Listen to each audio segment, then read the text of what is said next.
Afternoon. I call the special meeting of the Ames City Council for Friday, January 31st to order. Welcome, everybody.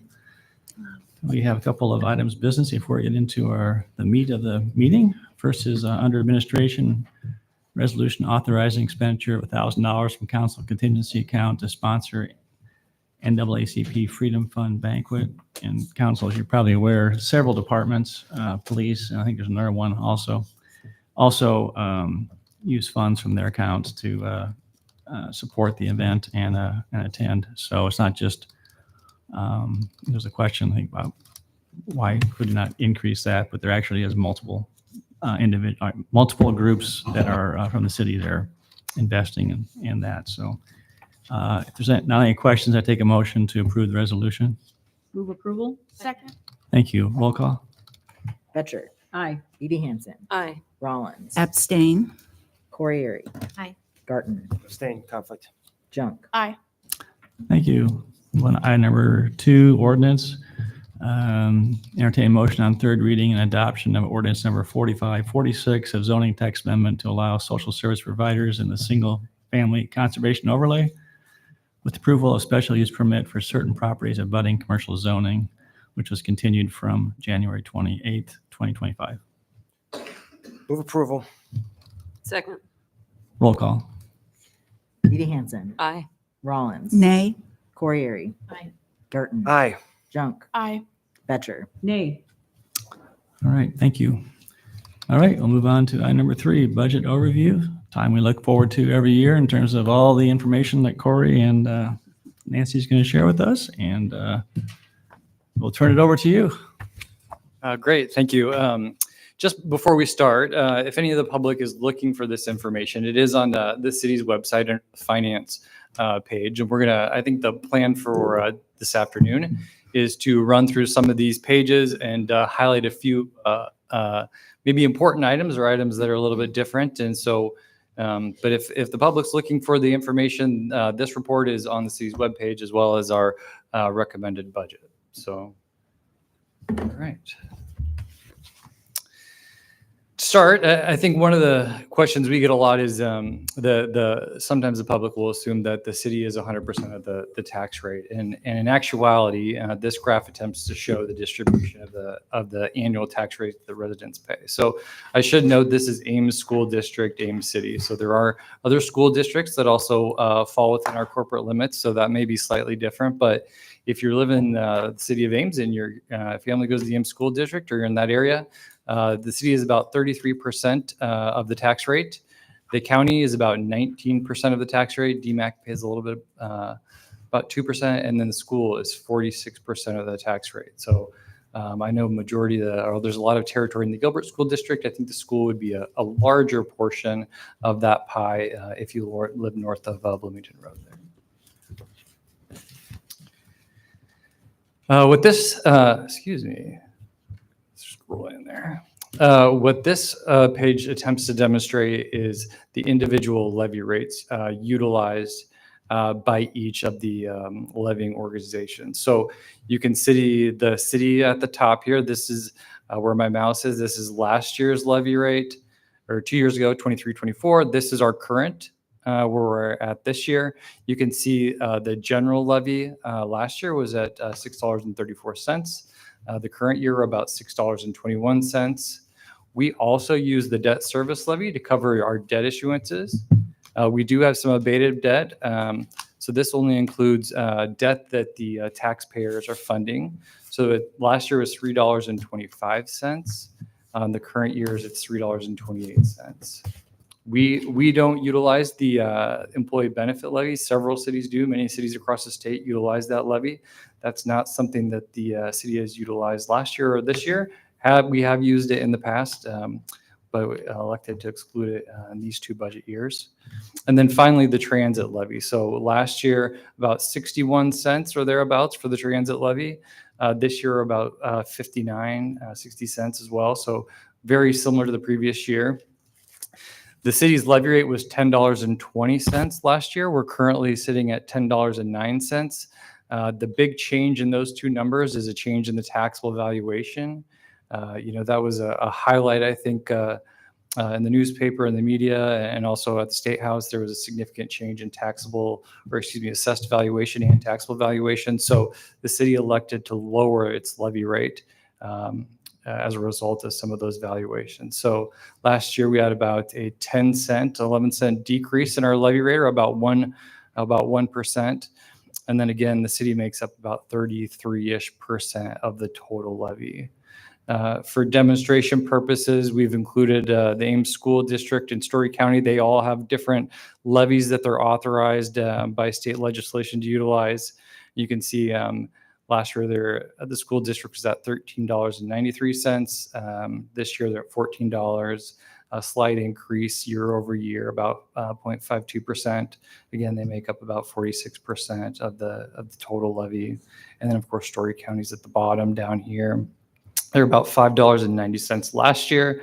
Currently, they're at $5.78, a decrease in their levy rate of 12 cents, about 2%. Again, they make up about 19% of the total levy rate. And DMAC is at the very bottom there, a slight addition. So when you look at the total levy rate, again, for Ames School, Ames City, last year is about $30.78 or 79 cents. Currently, it's sitting about $30.65. So overall, about a 14 cent decrease, about 4 or 5%. And the total levy rate for those living in the city of Ames and the Ames School District. Just want to emphasize what you said before. If you were living in the Gilbert School District, and those are people that are basically north of Bloomington Road, that rate would be different. It's higher, I believe, isn't it?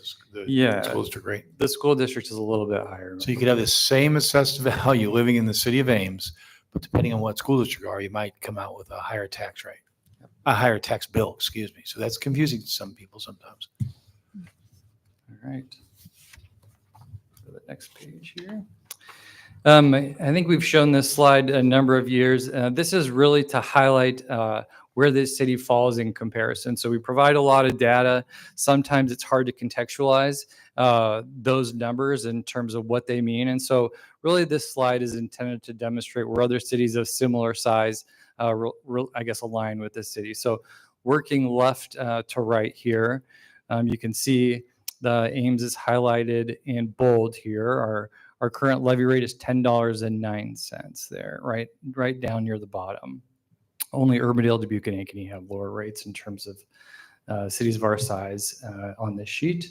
The previous slide included our general fund levy. So our current general fund levy is at $6.22. You can see, again, low in comparison to what we consider our peers. The previous year was at $10.20, again, in the slide that was mentioned. And then we look at the per capita, just one or two columns over. So we're looking at a per capita of $333.74 for the general levy. And then the total per capita is $541.38. So you can see all that math plays out, and you can see that we're very competitive in terms of cities our size. Also, to contextualize some of the information, we've provided the taxable value for this to be FY 24-25 and the previous year's taxable value. So you can see last year we grew about 4.62%. Again, a reassessment year, cities change and grow at different rates, but pretty comparable to cities our size.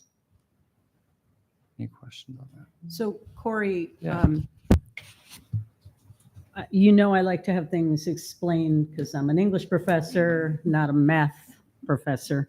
And maybe others would find this beneficial. If somebody in Ames is looking at the total levy in Ankeny and says, Ankeny's got a lower levy than we do, would you say then that the change in valuation is what accounts to some extent for that Ankeny's valuation went up significantly and that allowed them to have a lower levy?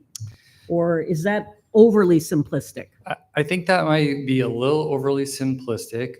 Cities utilize different things for revenue sources, and really, I'm not sure it's quite that simple. Obviously, as the taxable value increases, if the level of service stays the same, then the rate would fall. But cities utilize franchise fees and other revenue sources They change levels of service. It's that the council's prerogative should they choose to increase or decrease services. And so I'm not sure it's quite that simple, but I think generally that's probably what you would see.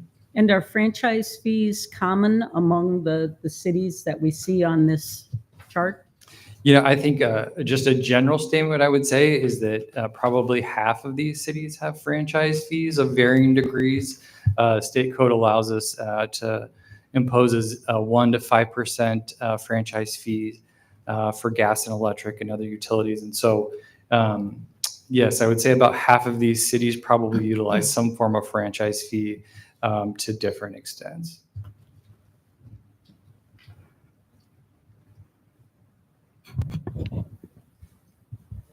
Zoom here a little bit. So the information on the previous slide was related to the current year and the prior year. And what we've attempted to do with this slide is show our 25-26 valuation in relation to our 24-25 valuation. So we're looking at our upcoming year's value, comparing them to our current year's value, and coming up with a growth rate. So you can see Ames is highlighted there in bold. We had a 2.6% growth year over year. So I think as you look down this list of cities, I think you can see that's not too far off of what we consider an average growth rate. I think Waukee really is the outlier on that list. You can see at the bottom of 11.29%, Ankeny, I think, which we consider a high growth city, one of our peers, just at 5.73%.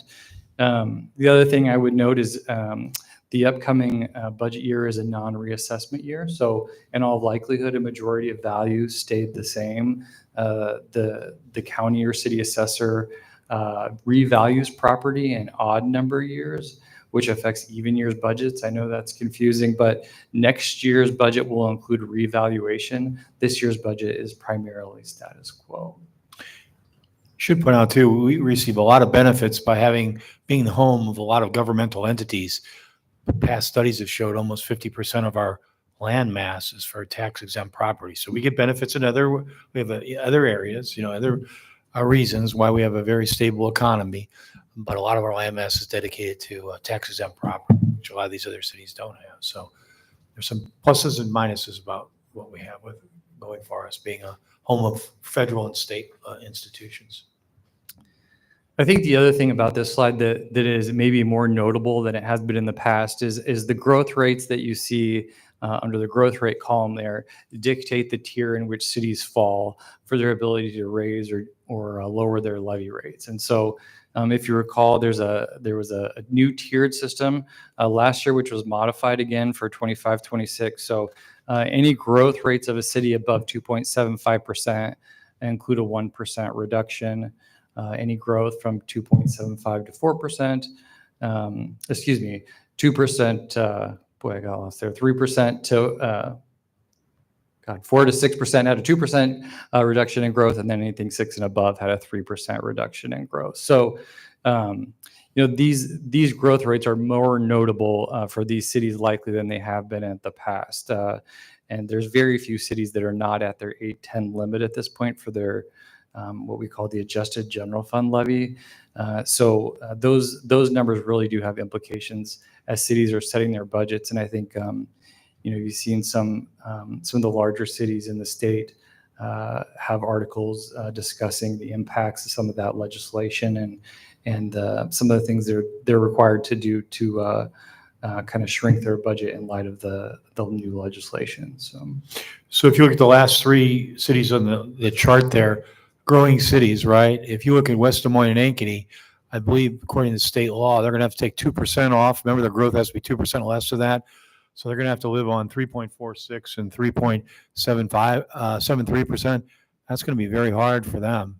And even Waukee, they're going to take off 3%. Now that's going to be 8%. Seems high, but they have massive growing pains there.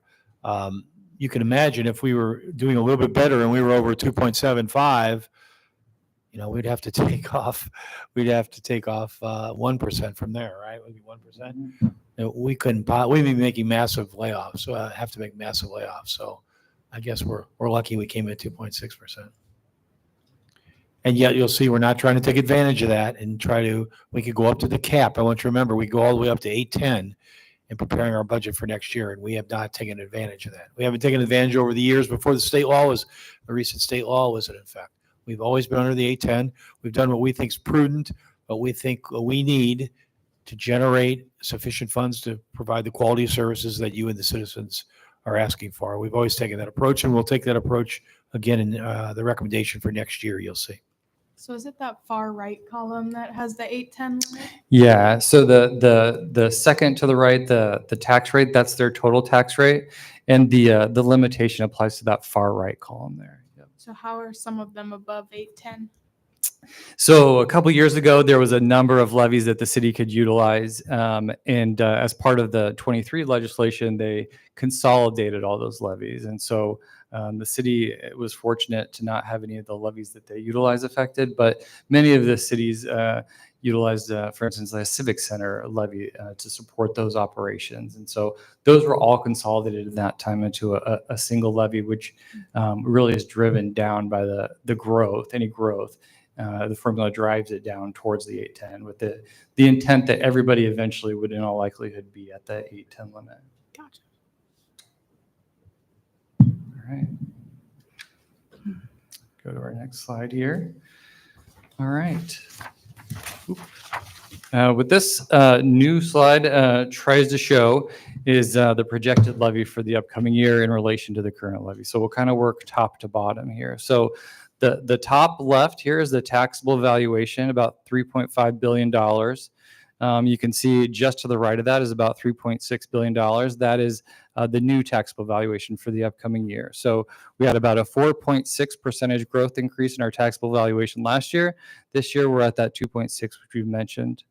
Additionally, down below that, we have TIF valuation available for debt service. And that is an addition to the denominator that we use to calculate our debt service. But really what that is that's a value that we use to make TIF rebates to developers. So if you recall, in November, we approved 2 rebates. We approved a rebate to the North Dayton subdivision, and the Barillas are in the midst of their rebate as well. So that is the taxable valuation of those properties used to make payments to those developers.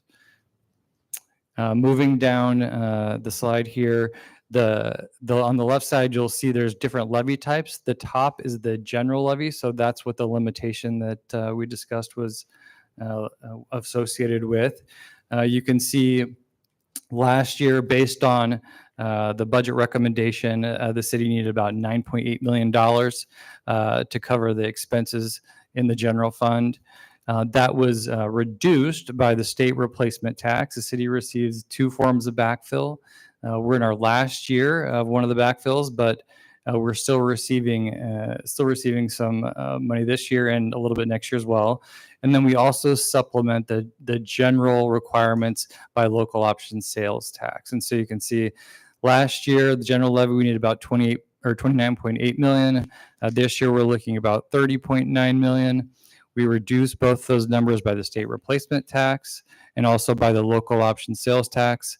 So last year, the general fund requirement was about 22.1 million at about $6.21.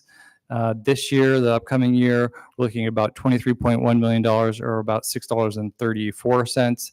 That's about a 12-cent change or about 1.95%. And that generates an additional about $1 million or 4.6% in general fund levy revenues. Again, we don't, next few rows down, we don't use the employee benefits levy.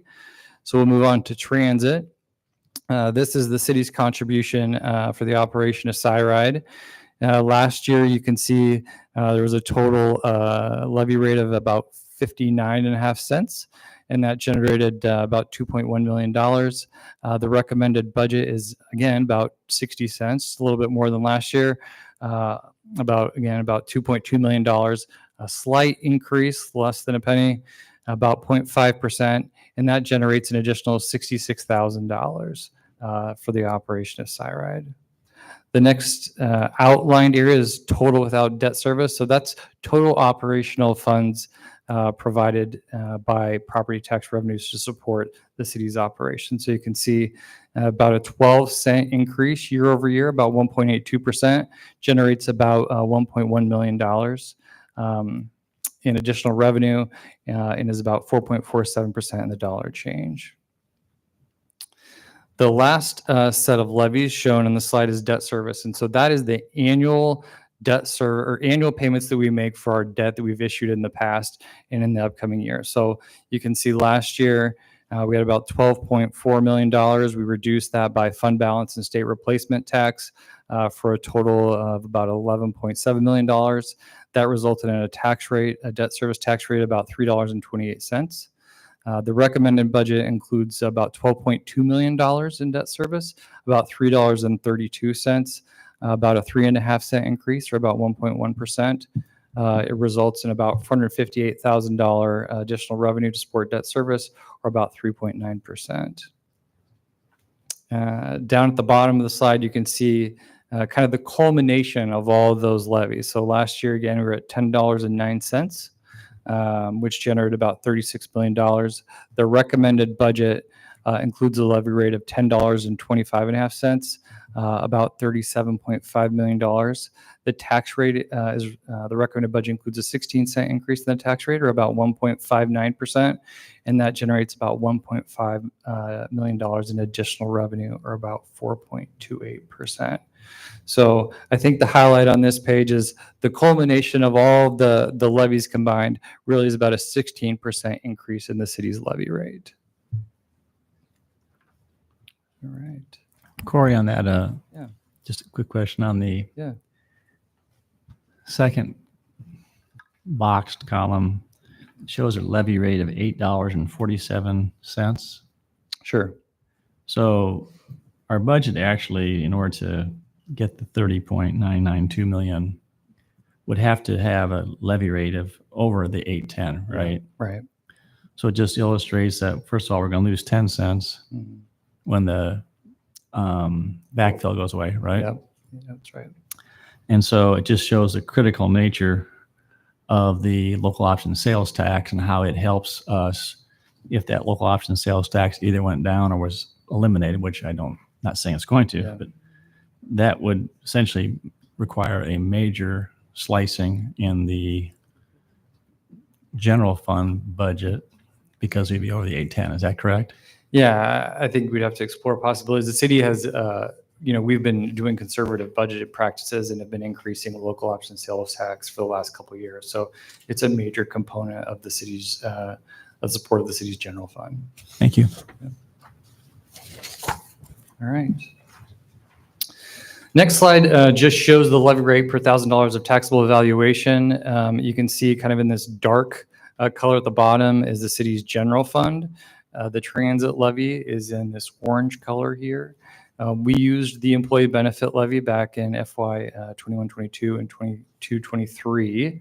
We stopped in FY 23-24. That's the reason why it doesn't show up those years forward. And then the debt service levy is the light color blue on the top of each one of those slides. So you can kind of see we've bounced around a little bit depending largely on the increase or decrease in the levy rate and also in the taxable evaluation. So those two things combined have a pretty significant impact on what the actual outcome is of our levy rate. So, Is there a cap on the employee benefit levy rate? no. Nope. The next slide just kind of shows some of the variations in taxable valuation. So mentioned last year, the city saw a significant increase in our taxable valuation, about 4.6%. You would have expected that being a reassessment year. The current or recommended budget includes about a 2.6% increase in taxable valuation. You can see on the odd years, we've seen larger increases normally, which makes sense because those are the years where the assessor is really doing a thorough evaluation of properties and making sure they're in alignment with their market pricing. So that's just kind of a quick history of where we're at in terms of taxable valuation.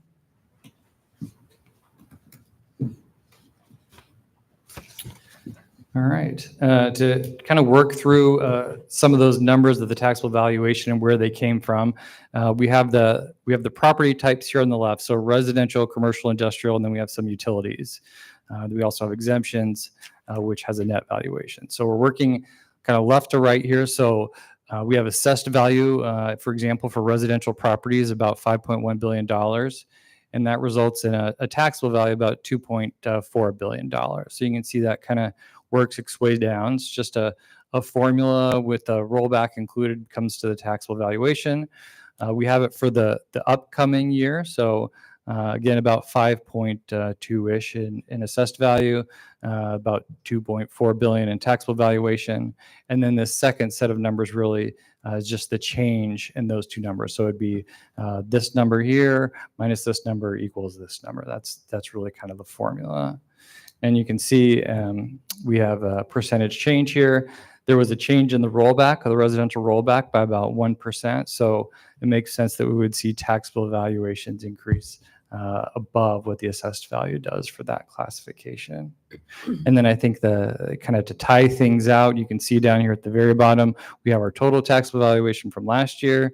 We have our upcoming taxable valuation, about a $92 million difference.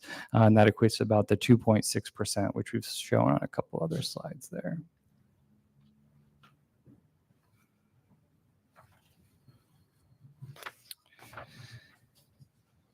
This slide attempts to demonstrate essentially what percentage of our valuation is taxable. So I think if you look back at FY16-17, that's about 65% of our total value is taxable value. So you can kind of see as you look at this graph, the purple increases quite a bit, the green increases by not quite as much. As you might expect. So this is about 55% of our assessed value is taxable value in FY 25-26. So we're trending downward, and that's, I think we'll show this in a later slide, we're about 70% residential taxable value. So as the residential rollback goes down, that seems to make more and more sense. So I think it's just a demonstration that we're actually, we're not really realizing as we see significant increases in our valuation, we're only realizing a portion of that year to year. All right. The next slide attempts to break down where the valuation changes came from. So again, we have the property type on the left side. So for instance, the residential property type had a total taxable value change of about $78.5 million. About $18.7 million of that came from new improvements, new construction, improvements to existing property, and then of course we subtract out demolitions. The next column over C, we have changes due to class changes. So each year, buildings have the ability to change classes. So maybe a residence becomes a small commercial property, or maybe a residential converts back to commercial. Vice versa. Either way, those are just property class changes, and we reflect those in this chart. Column D is really the change to existing property. So we would not expect a significant change being a non-reassessment year for our properties. We had about $1.8 million of a revaluation of existing property for the residential property class type. I think the highlight on this slide, you can see a decrease of $18 million. For commercial, that is really the result of commercial properties appealing their property assessment. So what they were valued at for fiscal year 24-25, they appealed. They either settled or won that appeal, and that reduced the value of their properties. And so that's really reflective of that numbers, especially noticeable in a non-reassessment year where we wouldn't have a whole lot of evaluation changes. The column E here, the city provides or has exemptions that we provide through revitalization. The state has a number of different exemptions that can also be applied to commercial and residential properties. That's what this column attempts to reflect. And then column F here is the changes resulting from the state rollback. So again, I mentioned the rollback went up slightly for residential property. So that $55.1 million is really the result of that residential rollback change.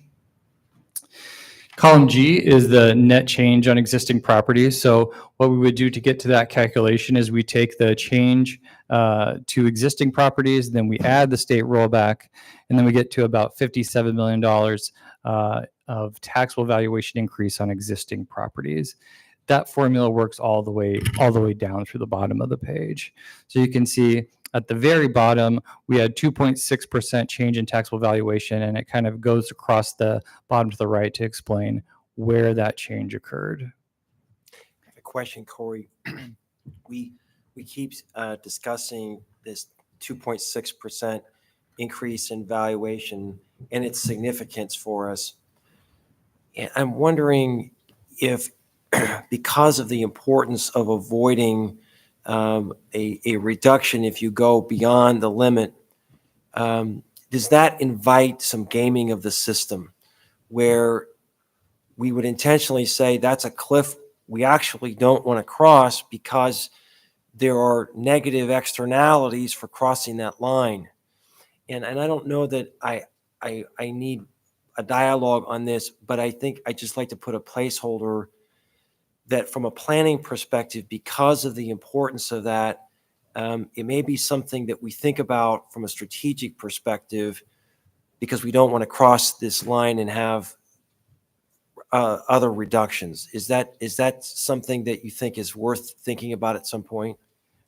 I think it is. I think the only way that I would say you look at strategically, and not necessarily the gaming the system, is related to your TIF valuation. So we have, I think we had $22 million in TIF valuation on the previous slide. If we had, say, $100 million of TIF valuation, and we knew that it was, we were nearing the end of our collection cycle, we would probably look at maybe placing that in a reassessment year, since we probably knew we were already going to be subject to the limitation. So I think other cities are doing it with largely with that TIF valuation, cities that have huge components of TIF value. We don't, and so I'm not sure, at least for us at this point, that there's really anything we can do to strategically look at the timing of those TIF valuations, but certainly something that other cities are looking at. And if we started allocating more taxable value to TIF, that we would look at as well. And that's very helpful. And I should have thought about the TIF valuation component. I guess I was thinking about it from the perspective of the every other year reassessments.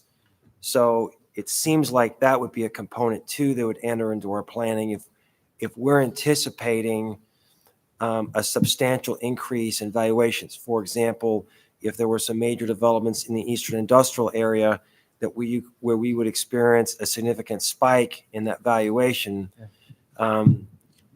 that might cause us to think about other levers that we have. And this stuff is complicated enough in a normal situation, but the legislature sort of creating these, I don't have a good metaphor for this, sort of landmines for us to try to navigate.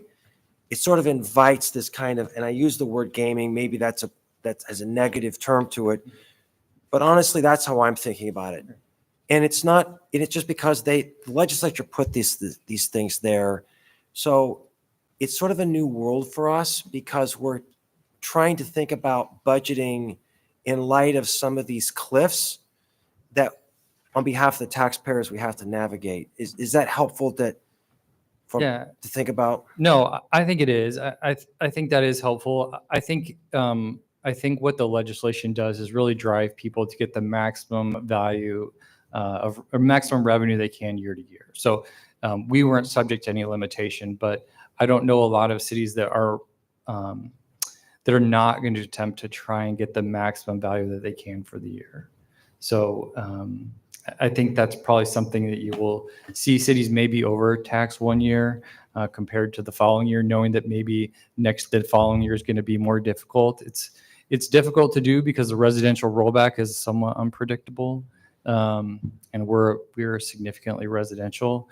But yeah, I mean, I think every finance director across the state's trying to figure out ways and looking forward to make the next few budget years work. And I think there is some strategy to it where maybe there wasn't quite as much consideration of some of those limitations in the past.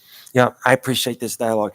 And so I know that we're going to be looking to you and your team to help us think through those. I know that I don't come to this task feeling like I'm well versed in some of the sort of the new sets of lenses that we should be approaching this. So if you have suggestions, and it may not be this year, but it may be in the next year, please feel free to make those recommendations to us as we learn how to do this. Yeah, I think the point is to make sure we're looking at it strategically and ethically at the same time. Right. So really that's, I think, the goal of the budgeting process, at least, at Steve's direction, and I think our ethics also, to make sure that we're making sure that we're only taxing where necessary, and in the event that there's a strategy to it, we're making sure that everybody's aware of what the intent is. And so I think this budget and the last budget as well, where the first time the limitations existed, I think that's what we've done. And, I think we're fortunate, whether you believe it or not, that we only grew 2.6%, but it certainly is helpful in preparing the budget, and helps us kind of, we still have hard questions about, limiting expenses and limiting the impact on taxpayer as a result of tax increases. But I think, it provides some flexibility for those in service enhancements, like the indoor pool, for instance, those type of things that come on board in a single year. Yep. Thank you for this. We'll be talking more about these kind of strategic philosophies. Thank you for that. So Corey, on the TIF, hypothetically, if you had a $100 million project come in to Prairie View, it would seem that to structure a TIF agreement where it wouldn't be at the end of 10 years or 5 years, whatever, boom, it just comes on. The city would really want to, or structure it that would come on every year, a certain portion, to slowly come on, so you didn't all of a sudden just front load us and we all of a sudden would be just thrown into the, a 9-10% increase for sake of discussion, right? Yeah, I think so. An ideal situation for a finance director is that it comes on all in 1 year, in a reassessment year, and it's kind of blended with all the other valuation adjustments theoretically.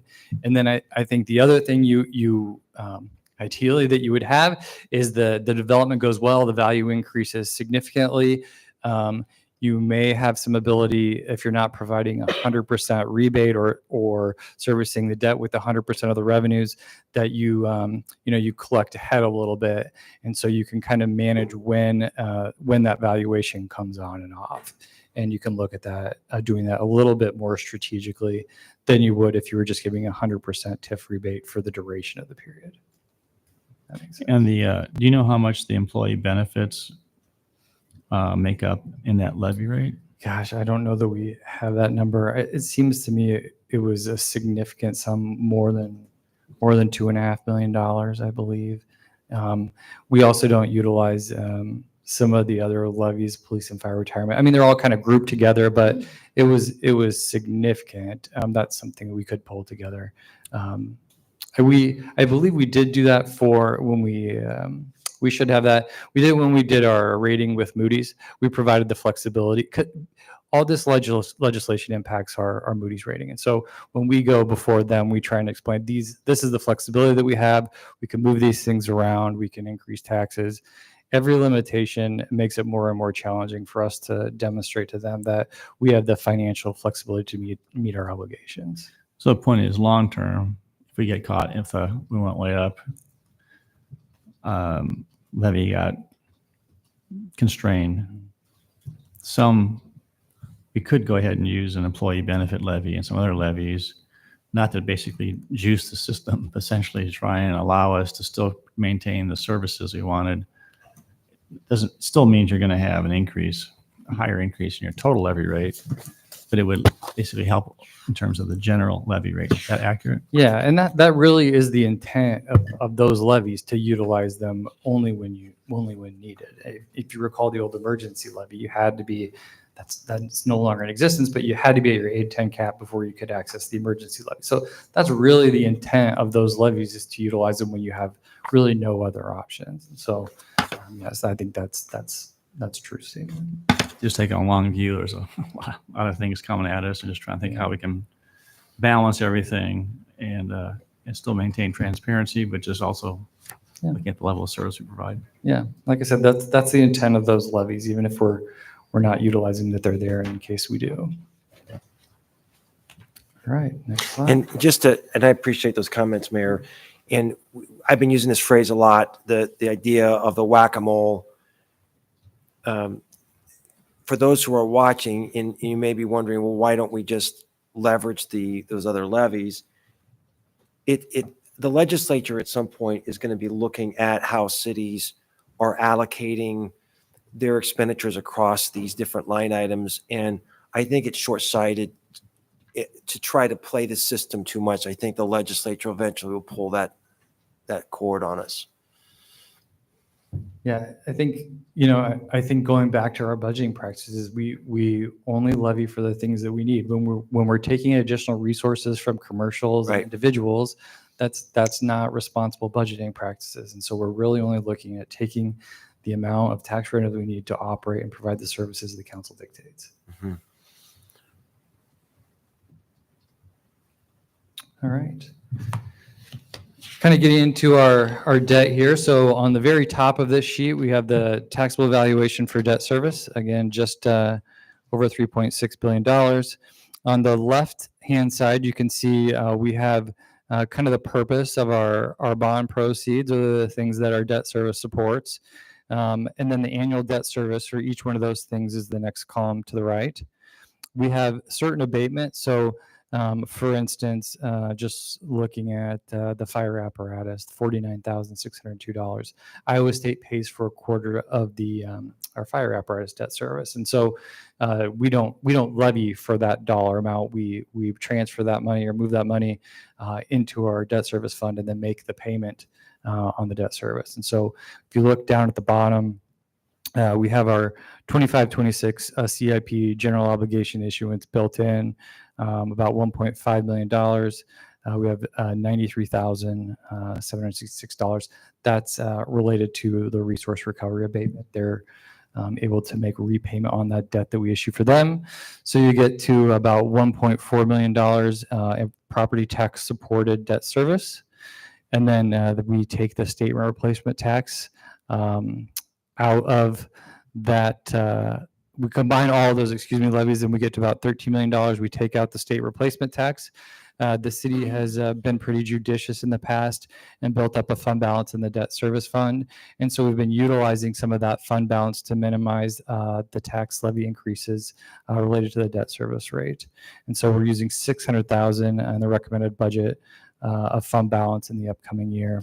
So you can see. So Corey, I'm sorry, one Yeah. second. So I apologize. I didn't quite track. Sure. So does the chart show Iowa State's contribution, or does it not?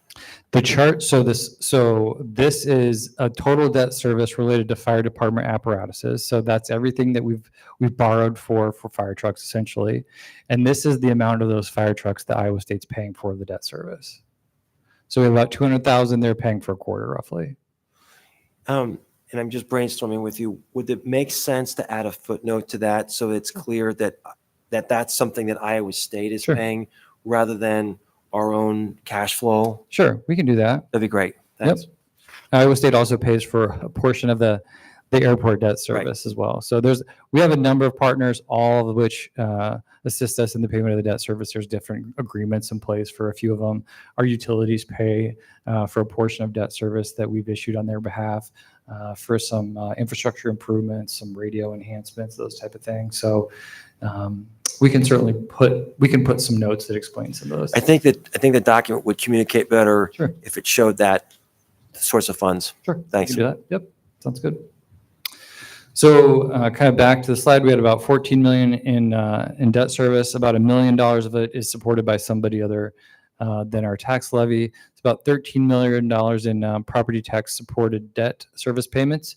We subtract out the state replacement tax. We subtract out the use of fund balance I was mentioning. So we come to about $12.2 million in total debt service in the upcoming year. And again, this $3.31 32 cents ties out to that ties out to our tax page. Down at the bottom of this page, we just show what the future GO issuance will include. So about $14.5 million. And again, $880,000 of it is allocated for the resource recovery improvements. So, all right. So to help us do forecasting on our debt service levy, because that's such a significant portion of the city's financing, we prepare a schedule. So on the far left side, you can see we have current outstanding debt service. So this is the debt service of existing debt on the top for each year out 5 years. And then what we do is we take our general obligation issuance for tax supported debt. So that would not include anything related to resource recovery or anything like that. And we run those out through the duration of the 5-year period. So you can see we get down to the bottom here for 25-26. We ended up at 13 million. We subtract out the state replacement tax. You can see down on this row here, we're using fund balance for the next 5 years. And we get to a total net debt service requirement. The valuation that we're using is at the bottom of the page. We're projecting a 3% annual taxable growth rate. I think that's pretty consistent with the way we've done it in the past. And then at the very bottom, you can see is the debt service balance. And you can see at the bottom on the far right-hand corner, we're projecting to use 100% of that debt service fund balance. So if we're using 3%, help me think through this. Yeah. If we're capped, if at 2.75%, above that, we got to go down 1%. Right. Should we be using 2.75% versus 3%? Yeah.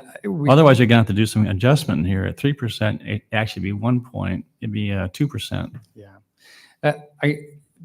This table is more art than science, I would say. We're estimating debt or taxable borrowing rates for 5 years out. So I think I used 4%, a little bit higher probably than we've paid historically. I think the thought is that eventually rates will trend downward. We have a project in the link that we hope will come to fruition that should generate some kind of revenue to offset some of our debt. It's not built into this model. So certainly a good suggestion, happy to modify it in any way we see fit. I think for consistency's sake, that's why we've included it. But like I said, I think it really is one of these slides that really has to be updated year to year. And then you retake a look at the next 5 years and see what it looks like. But. So at the state, sorry, it's like a bouncing ball to my mind. So if the state says, if you go above 2.75% up to whatever, you got to go down 1. Mm-hmm. Does that affect our debt, our ability to issue debt? It doesn't, right? That just affects the general fund levy, that right? Right. Okay, so then the 3%, you can put whatever you want into it. We're not going to be ratcheted down on our debt capacity. It affects the taxable. I mean, it really affects the adjusted general fund levy, but I think the consensus is that the whole system is getting a reevaluation, and so we're very conscious about what this slide looks like and what we're forecasting. But I think the general consensus is that the intent of this slide is to show that we don't see a giant spike or decrease in any one single year. Hopefully there's a modest increase or decrease in the annual change of the debt service levy. That's really the intent. Corey, did you have anything else on that, John? That's a very good question. The bouncing ball metaphor is helpful for me. So could you speak to the use of debt service fund balance? I think that's a point worthy of a moment.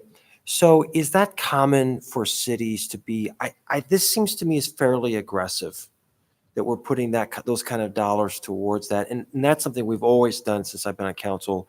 But is that common with most cities? You know, I would say each city manages its debt a little bit differently. I think it's more common than not. A lot of it has to do with the city's levy rate and where they want to be at year to year. The other thing I would say is it depends on cities' individual budget practices. Are they budgeting, 90% and filled positions, or are they budgeting for 100%, or do they utilize any excess fund balance to support some kind of rainy day fund? So in my mind, this is really a rainy day fund that we can utilize to supplement future tax rate increases. Seems strategic to me, seems like a good idea to me. Sometimes the source of these revenues are not just transfers from the general fund, but leftover bond proceeds for projects that came in under budget or elected not to move forward that are shifted into this fund. So there's a number of different sources for this, and some of them have restrictions that they can only be used for the project's intended purpose or to support future debt service. So would an analogy be for a family who had some one-time funds and then they're just making a decision to apply that to the home loan or to car debt? There's a strategic value to pay down the debt. Is that a fair analogy for that line item? yeah, I think that's a good analogy. Okay. Thanks. Good about it. The next slide kind of captures who is paying for the increase in revenue for the general fund. So you can see again property type here on the left side, and then going across in this slide, residents paid about $24 million of the $36 million in total taxes. Next year, it's about $25.2 million of the $37.5, or about a $1.8 million increase, or about 4.9%. Again, we're largely residential, so that I think that generally makes sense.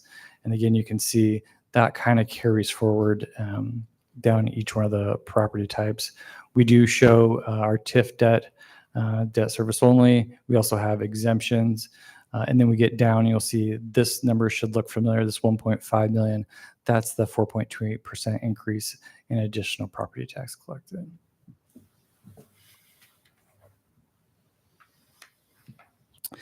So one of the things that creates a lot of confusion is who's paying the property tax. And we talked about that a little bit with valuation.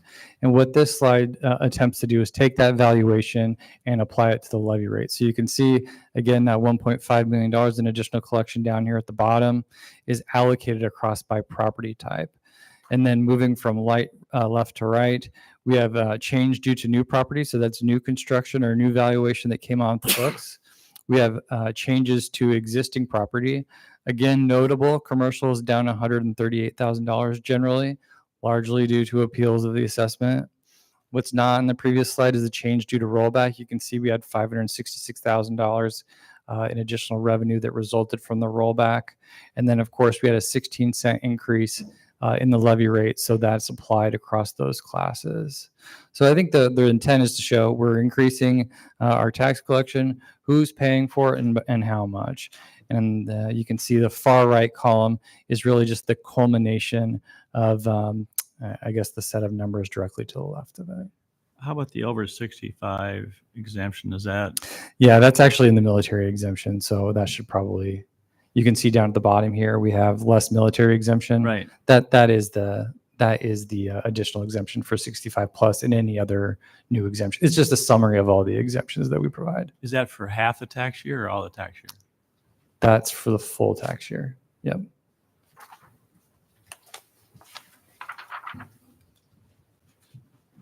I think I've mentioned it a few times. The next slide just shows where the valuation lies year to year. So we start at FY 22-23, and we go all the way through FY 25-26. You can see we include taxable for each one of those years. Assessed is at the far right, but you can see about 67% of our valuation is residential. Back in 22-23 is about 62%. So trending toward increasing residential. And then again, our assessed value is about 79% residential. All right. All right. This is a slide I think we've provided in the past. We actually have a couple versions of this, and I'm going to do my best to explain them.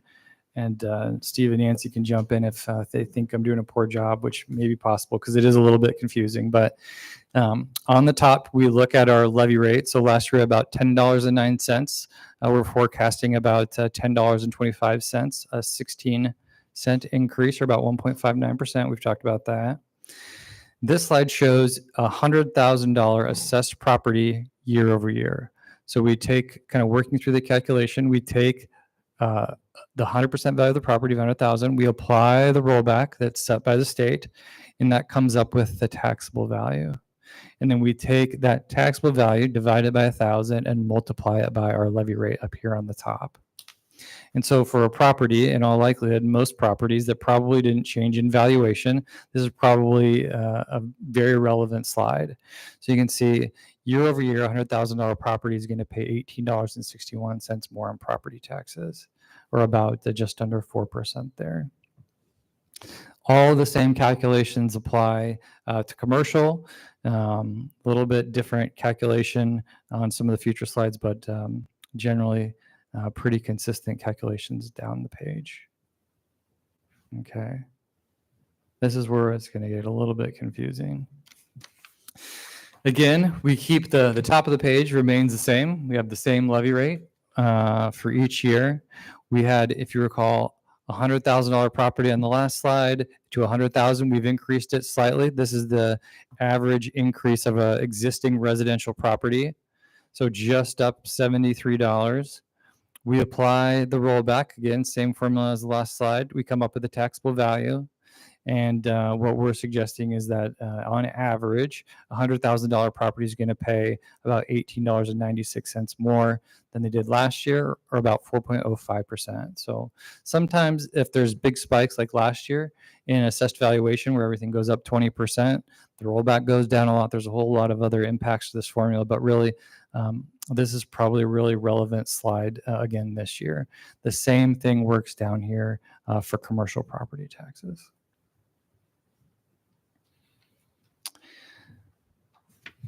You want to show them the rollback, the taxable value for commercial, how it's dropped to 100,000. Yeah, we can do that. So I mentioned on the last slide, we've had some changes in our valuation for commercial property. So you can see this $100,000 is down to about $98,000. That's because of those large appeals that we've had where the valuation has shrunk on existing properties. So in all likelihood, a majority of our small businesses aren't going to see their properties decrease. But when we look at the classification on average, we saw a slight decrease in the value of those properties just because we had some very large properties, some highly valued properties appeal and either settle or win their cases. And so that's reflective of that. Probably unlikely that we'll see a decrease in the average commercial property, existing commercial property again, but like Steve mentioned, notable, I think, this year. Corey, can you remind us, was there a change to what happened with multifamily? Like in terms of which one of these buckets they are counted in? Yeah, so several years ago, I can't remember the exact year, but multifamily was segregated. Multifamily was separate from residential. A few years ago, they consolidated them. So the purpose of that really was so that the residential rollback would apply to multifamily properties. So, I wasn't here, but cities like Ames and Iowa City and Cedar Falls, people with a significant number of rental properties had major impacts. And, I still think that's, that was probably one of the more challenging things, I think, is when cities like City of Ames and other people with large rental properties experience that kind of huge shift in the way that property is valued. Okay, thank you.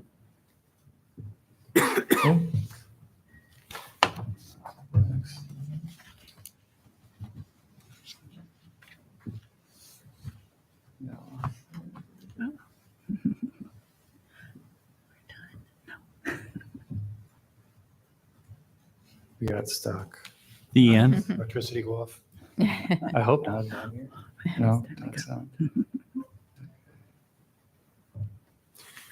While you're doing that, I'm just curious if you happen to know anecdotally even, I'm very pleased that our residential increase is only 4.05% in all of the inflationary environment that we're in. Are you seeing anything similar in our peer communities?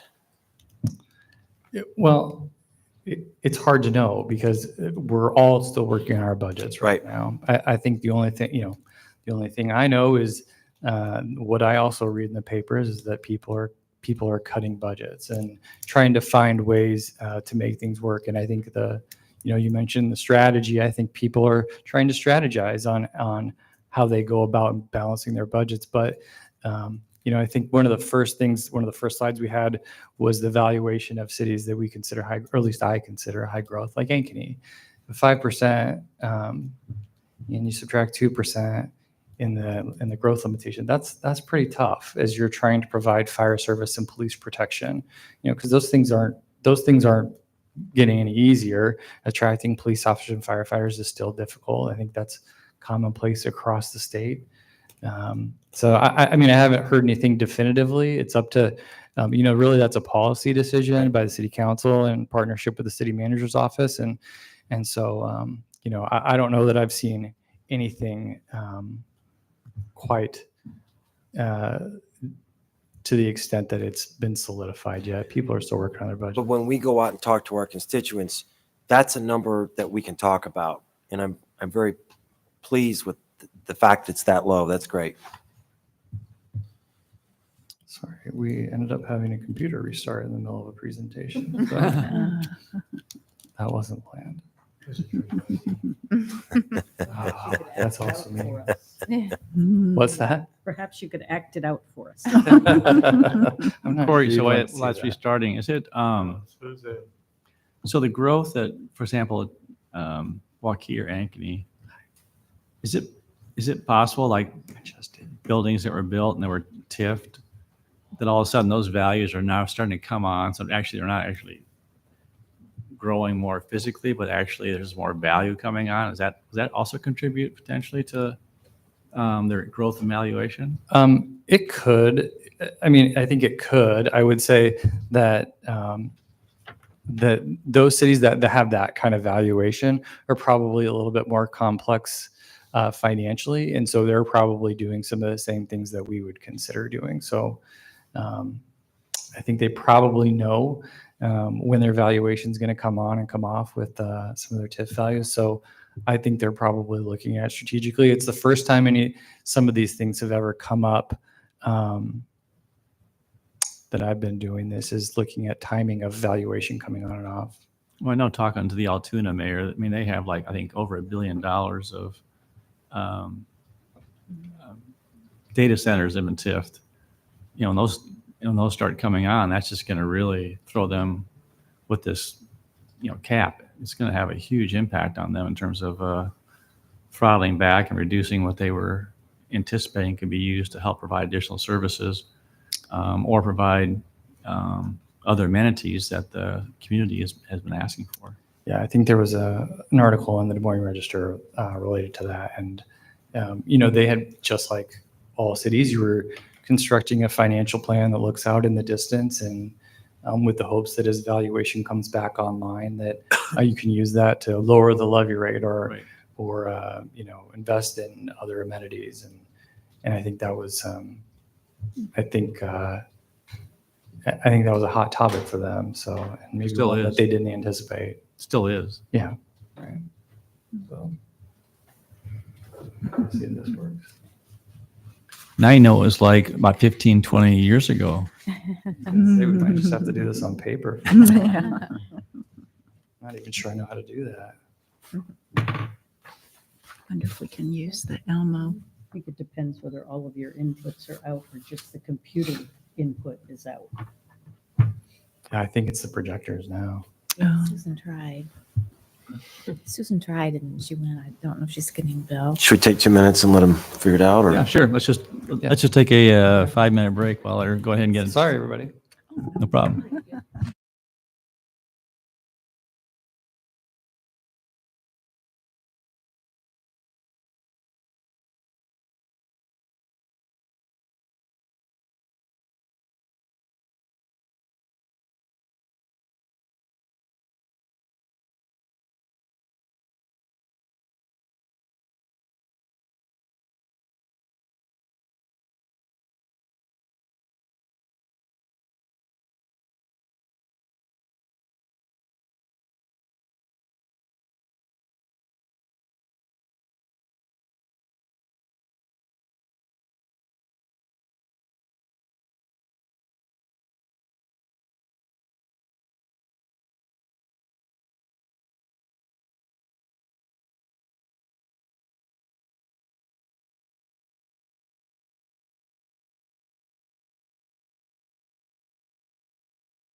All right. Well, I've successfully broken the computer and the projectors today, so we're going to use paper for the rest of our presentation. We do have the page numbers at the bottom of each page. So now I'm looking at, let's see, this would be page 18. So I think we've looked at the first two sample tax calculations.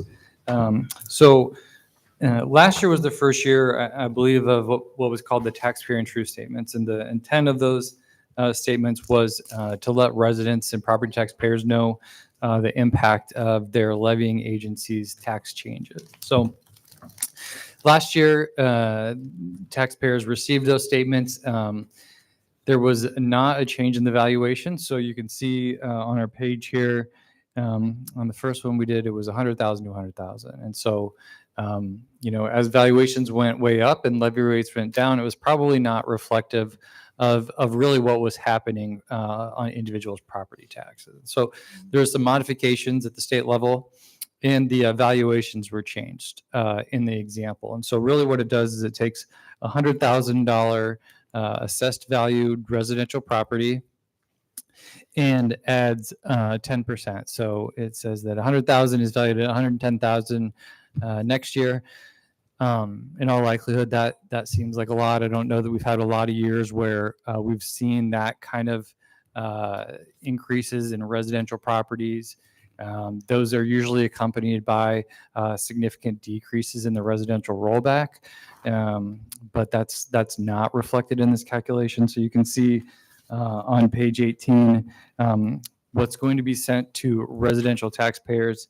We believe is that their city tax collections for FY25, 24-25 were $467.81, and they're going to increase by $67.25%, or about 14.38%.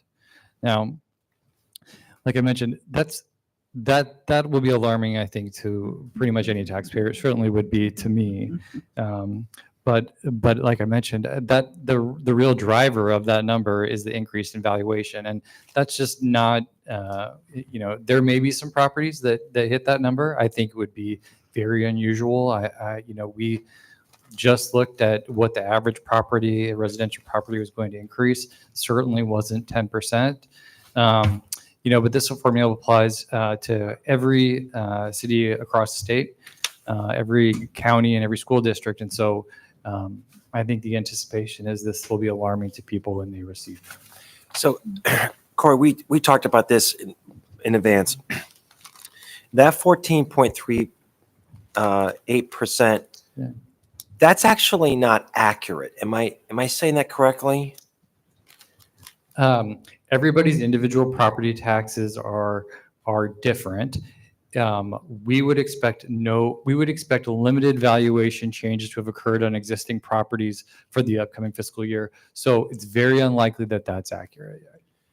And historically, has that been what's communicated? It seems like it's different. Am I correct about that? You're correct. So the first taxpayer statements were sent out last year. And so that included a $100,000 valuation to a $100,000 valuation.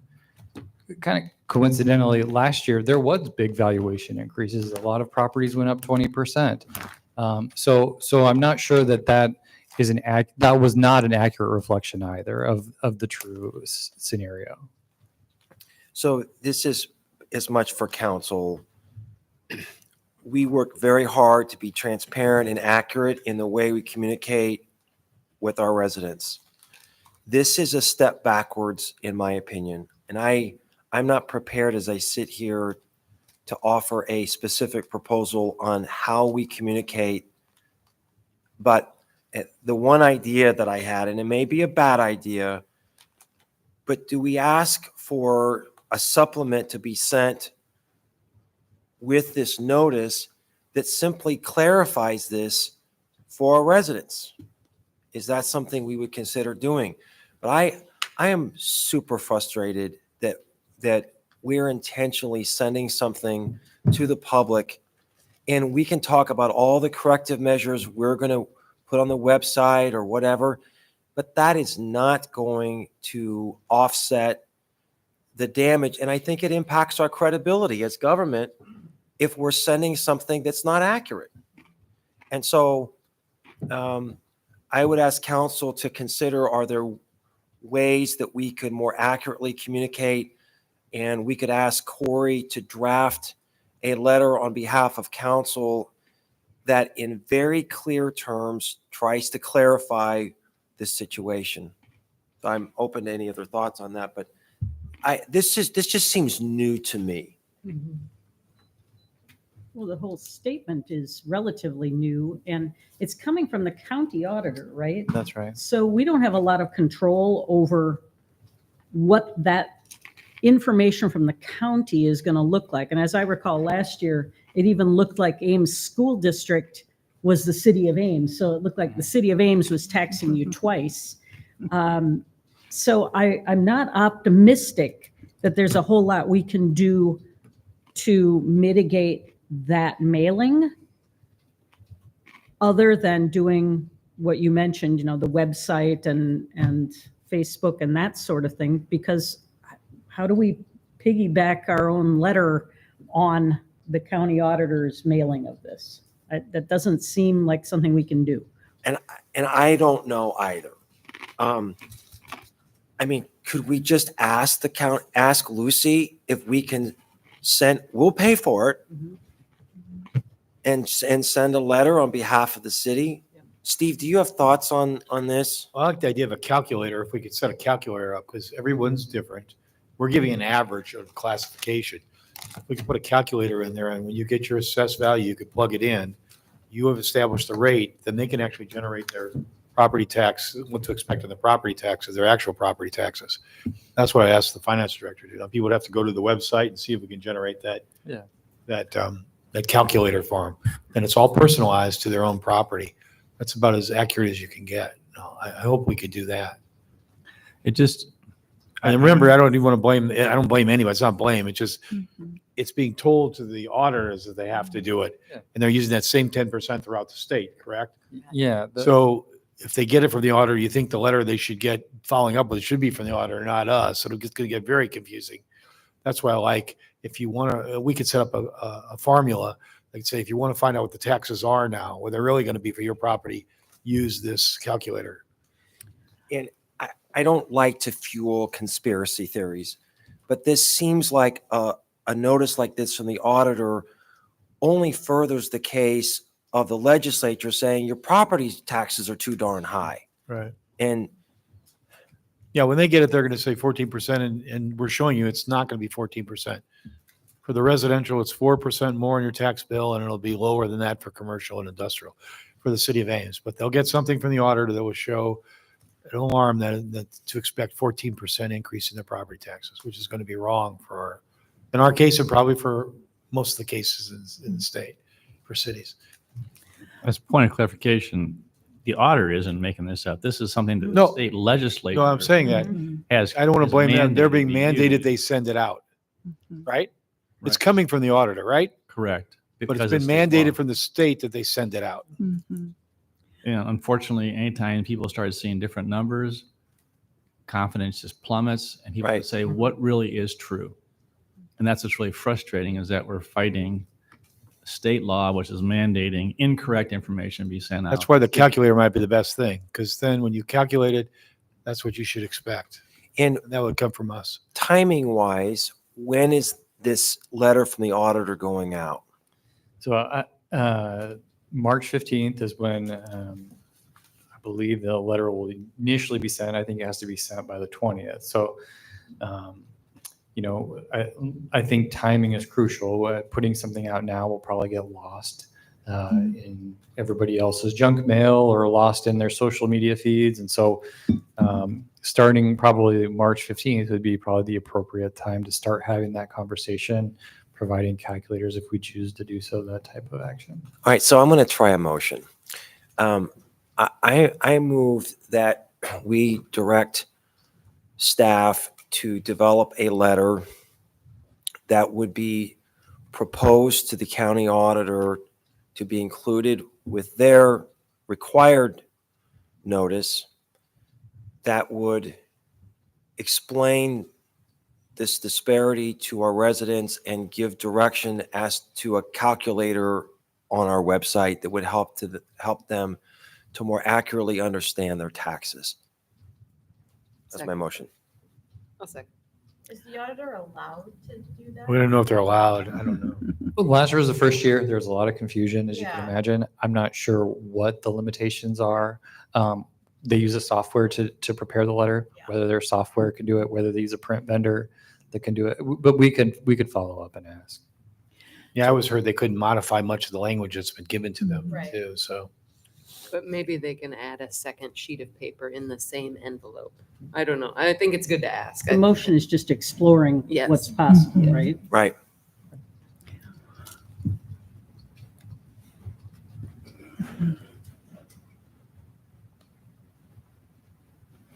So I have a question then. If we are going to pay whatever that might cost, could we send out something separately on our own, just like a postcard around the same time saying, when you receive this, go to our website. And I know we can do things on social media and other things, but thinking about something going to homes to make them aware at our own.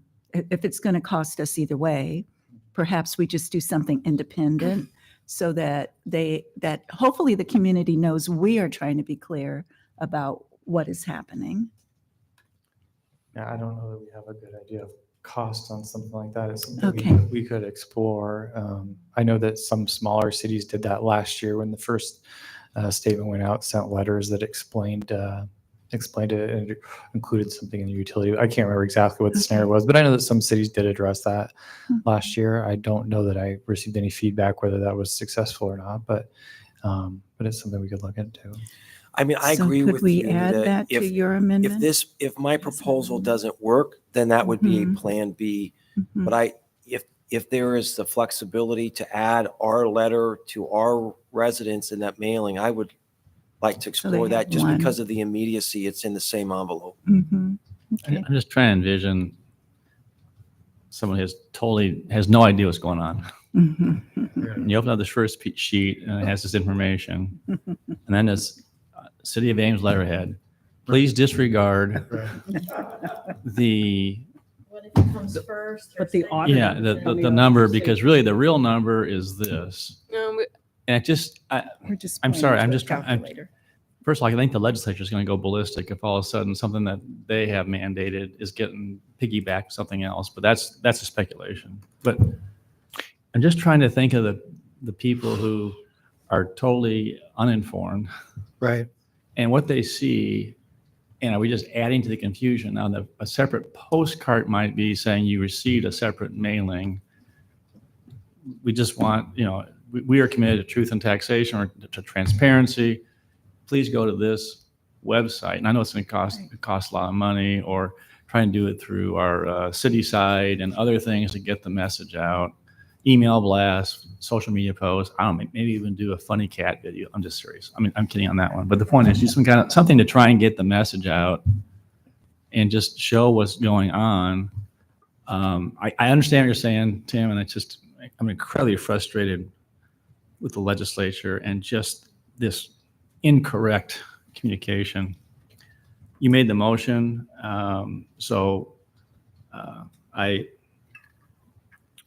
it was explore. Is that what it said? What was so everyone understand the motion?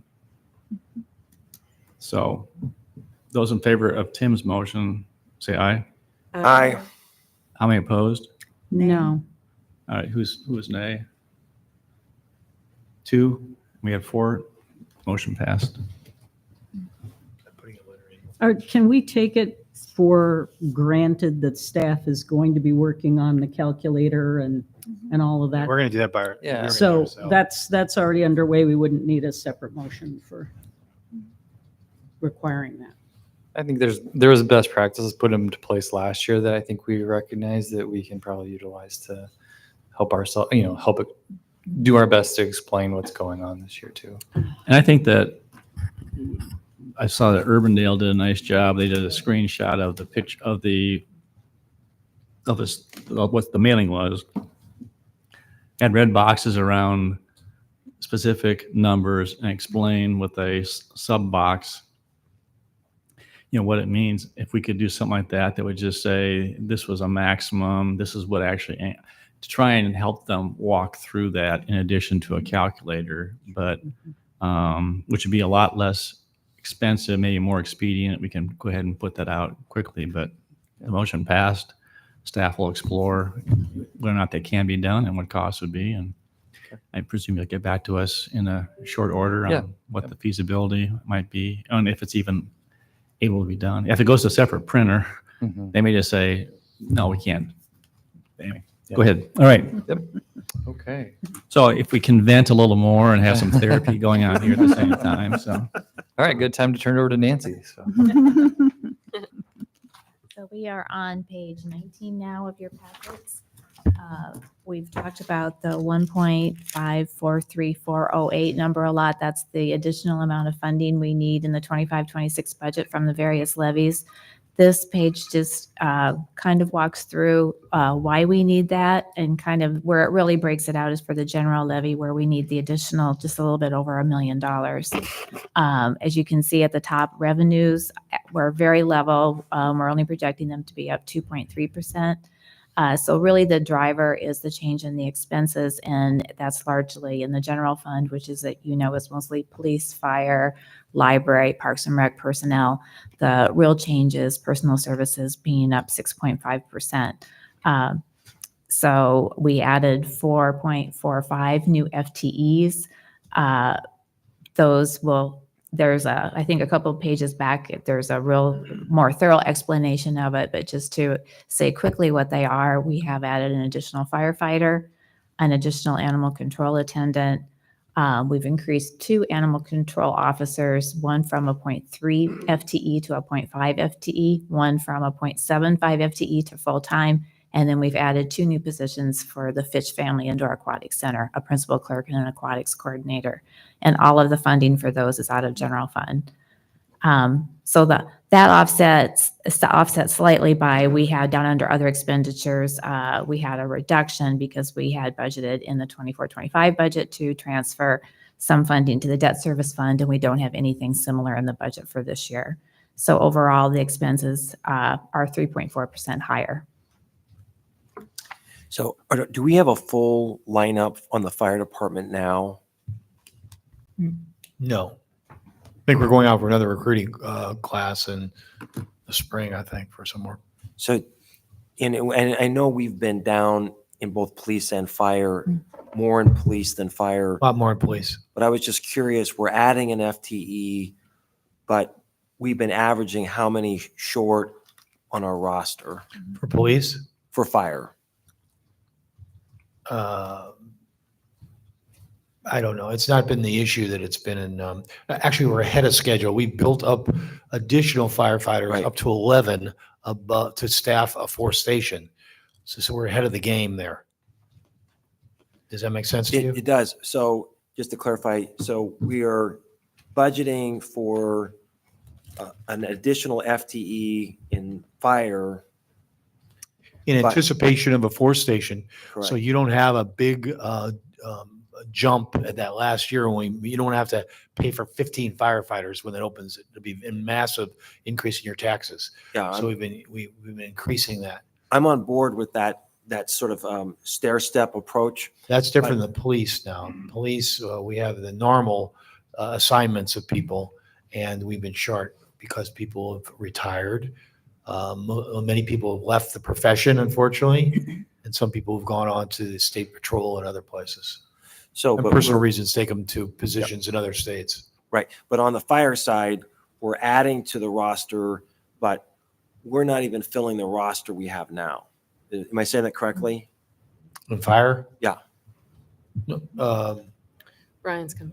I don't think you'd say that. Again, we're ahead of schedule.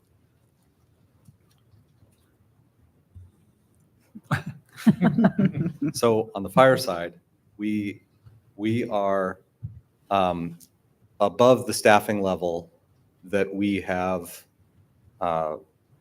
established as our minimum staffing for each of the stations, right? So as we work towards having enough staff to open a fourth station, we've added staff, and we are plus a number of positions compared to what we would expect to have for the 3 existing stations.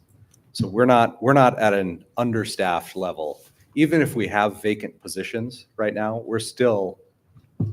we are still fully staffed on the fire department shifts. Does that make sense? Because they are extra. There are a number of extra positions. Yeah, we can move on. My point was simply, I agree with the principle of adding the FTE. I'm supportive of that for all the reasons you said. My point was just to observe that we're not filling the roster that we have now, that we're still, and we have been short in terms of actual bodies. And so we're going to allocate money, but we're not probably going to be able to fill that. Maybe we will, but Fire department now? just on the fire. Yeah, I feel more comfortable. When we have our next recruiting class, we'll be able to fire. We haven't had problems. Yeah, the other thing is with fire, we like to hire people in cohorts, right? Because we do a whole training program, a training academy that we do through our own staffing. And it is more effective to bring in people in groups rather than bring in a firefighter in February and have to train that person by themselves. Yeah. It's not as good of an experience. I'm good. Thanks for walking me through this. It's not the same in police, though. I totally good on the police side. Thanks, Brian. Okay, so on page 20, that was actually a good lead-in, Tim, into what we're going to talk about now, because we have had a number of vacancies, especially in the police department. And as a result of that and other vacancies and positions throughout the city, we almost always come in under our budget in the general fund each year. So this just walks through kind of how we came to have additional funding, an additional fund balance that we weren't anticipating at the end of fiscal year 23-24. Revenues came in slightly higher. We had a lot of expense savings, as we show on here. A portion of those expense savings, though, are carried over into the next fiscal year because for their projects that weren't completed, but they will be completed in fiscal year 24-25. And then we have savings as we go through the adjusted budget with the departments. Again, we budget for those open positions that are in this year's budget. And if they know they're going to have savings in other areas, they reduce their budgets. So at the end of fiscal year 24-25 right now, we're anticipating that we'll have approximately $4 million that we can use for one-time expenditures that will not be built into our tax base. So Steve, I don't know if you want to explain. But I want to give credit to the departments and Yes. and the ethics we have here in the city of Ames. I've talked to a lot of my friends who work in other government agencies in the state and either cities, and they have a policy, an informal policy, where you better spend it all at the end of the year or you're going to lose it. Our departments don't feel that way. If they can't justify it, they don't spend it. And they know that it's available there to use by other departments where there's a priority. So we've got to really respect what our departments are doing there. So what happens is when we have these savings, then we look to the departments and we start talking about the budget, what some of the capital items, the one-time items, what do we want to use them for? We could put these in next year's budget and it would only raise the taxes more. So if we can use these one-time savings, right, that will help reduce the property tax asking for next year.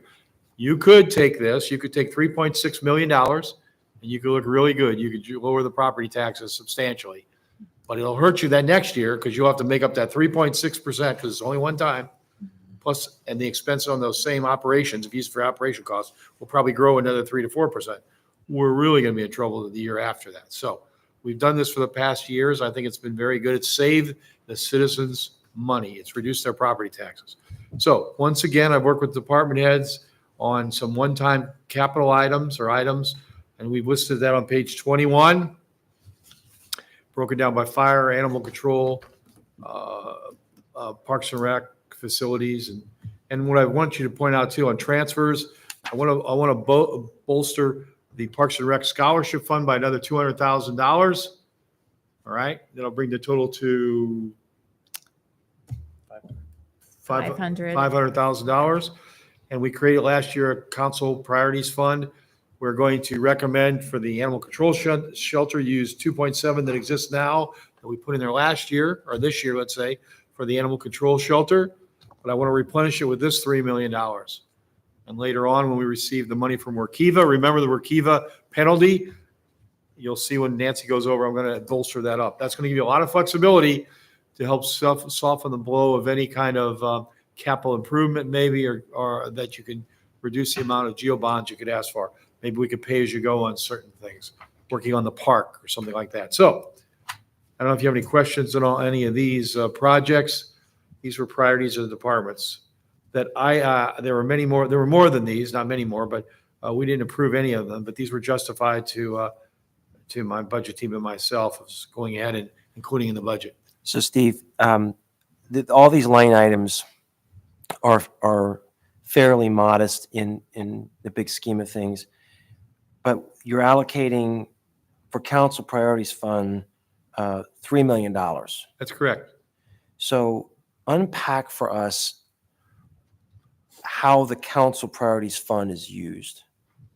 So what does that become? Like I said before, it's the first time we have it. This current year is the first time we had it. And it was meant to be that you could use it for, it was supposed to be capital improvement fund. So I was hoping it could be used for some of your 5 or 6 programs, capital improvement programs, the fire station, reducing the fire station costs, reducing the cost of developing the West Side Park. We are going to start using it for the first time to help pay for the animal control shelter, $2.7 million. But you will have total flexibility on how you want to use it. We're building a fund that will help you save the city's taxpayers money when you go ahead and make a move on it. If you didn't, you'd be borrowing funds for geo bonds. And then you pay interest rate on it. It would cost the citizens more. This gives you a down payment, if you will, to pay cash, either for partial or total amount of the project. So I'm just exploring this. Would there be merit for the council to have a conversation about the parameters for which, I mean, now that's real money. And Well, it'll be, Nancy will show you. You can jump to it now if you want to see it. It's on page, we hope to build that up to $5 million by the end of next fiscal year. But you have facing you $30 to $40 million in capital improvements projects. Yeah, in the book, it's on page 310, if you want to look at the fund. This is still going to save the city's taxpayers money in the long run.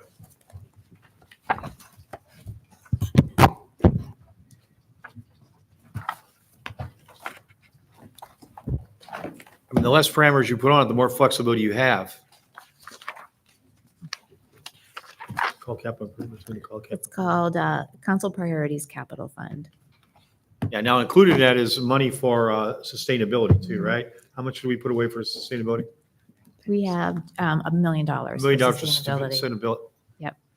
And we did use some funding in here for the downtown plaza as well. But we were really going to draw it down this year for the animal shelter for this year, and next year we use that as one of the primary sources of funding for that. But then, as Steve mentioned, we have the Workiva penalty coming in the 24-25 adjusted budget up at the top, that 1.4 million. And then if we have this transfer built into the budget too for the 3 million. So even drawing it down for the animal shelter, we're showing at the end of 25-26 that we would have $5 million available for, and that's outside of the sustainability money to use for other capital projects. This is a good thing. So I may be thinking of this in the wrong way. We received the report on where federal funds are built into our budget, and we do have a couple of our units that are using federal funds heavily. Cyride and the airport, notably. We've also got street projects. If something were to happen to our federal funding in the future, is this fund something that we could use? Yes, that's why Supplement. the less I mean, if you've been so specific, I didn't mean you had to put it just for those 5 capital Right. projects. You want to keep it as nimble, flexible as possible, so you can be nimble. For the capital improvement projects, reduction, maybe for development. Developer comes to you and needs a water or sewer line, and you don't want to raise rates anymore on water and sewer. For pioneer infrastructure, you could use this to increase housing as an incentive. I mean, you want to keep it as flexible as possible for you to meet your priorities. If you were going to do it, then you would have to either raise property taxes or sewer rates or something else. This would be in lieu of it, in lieu of that. Therefore, you'd be saving the taxpayer or the rate customer fund. So you want to keep it flexible. I understand. So there's this tension, right, between flexibility and discipline. So by doing it this way, we're sort of collectively agreeing that those dollars would only be on capital projects as opposed to general fund. No, it's not in the general fund. It's No, a it's- That's my it's point. Yeah, it's a completely separate separate fund. fund. That this is my point. Mhm. To Gloria's point, and I think it's a very good one, there could be federal funding That's right. changes that would impact or even our general funds. Mhm. That's right. And so my question is, by structuring it this way, are we sort of self-disciplining ourselves to use those dollars for capital funds? No.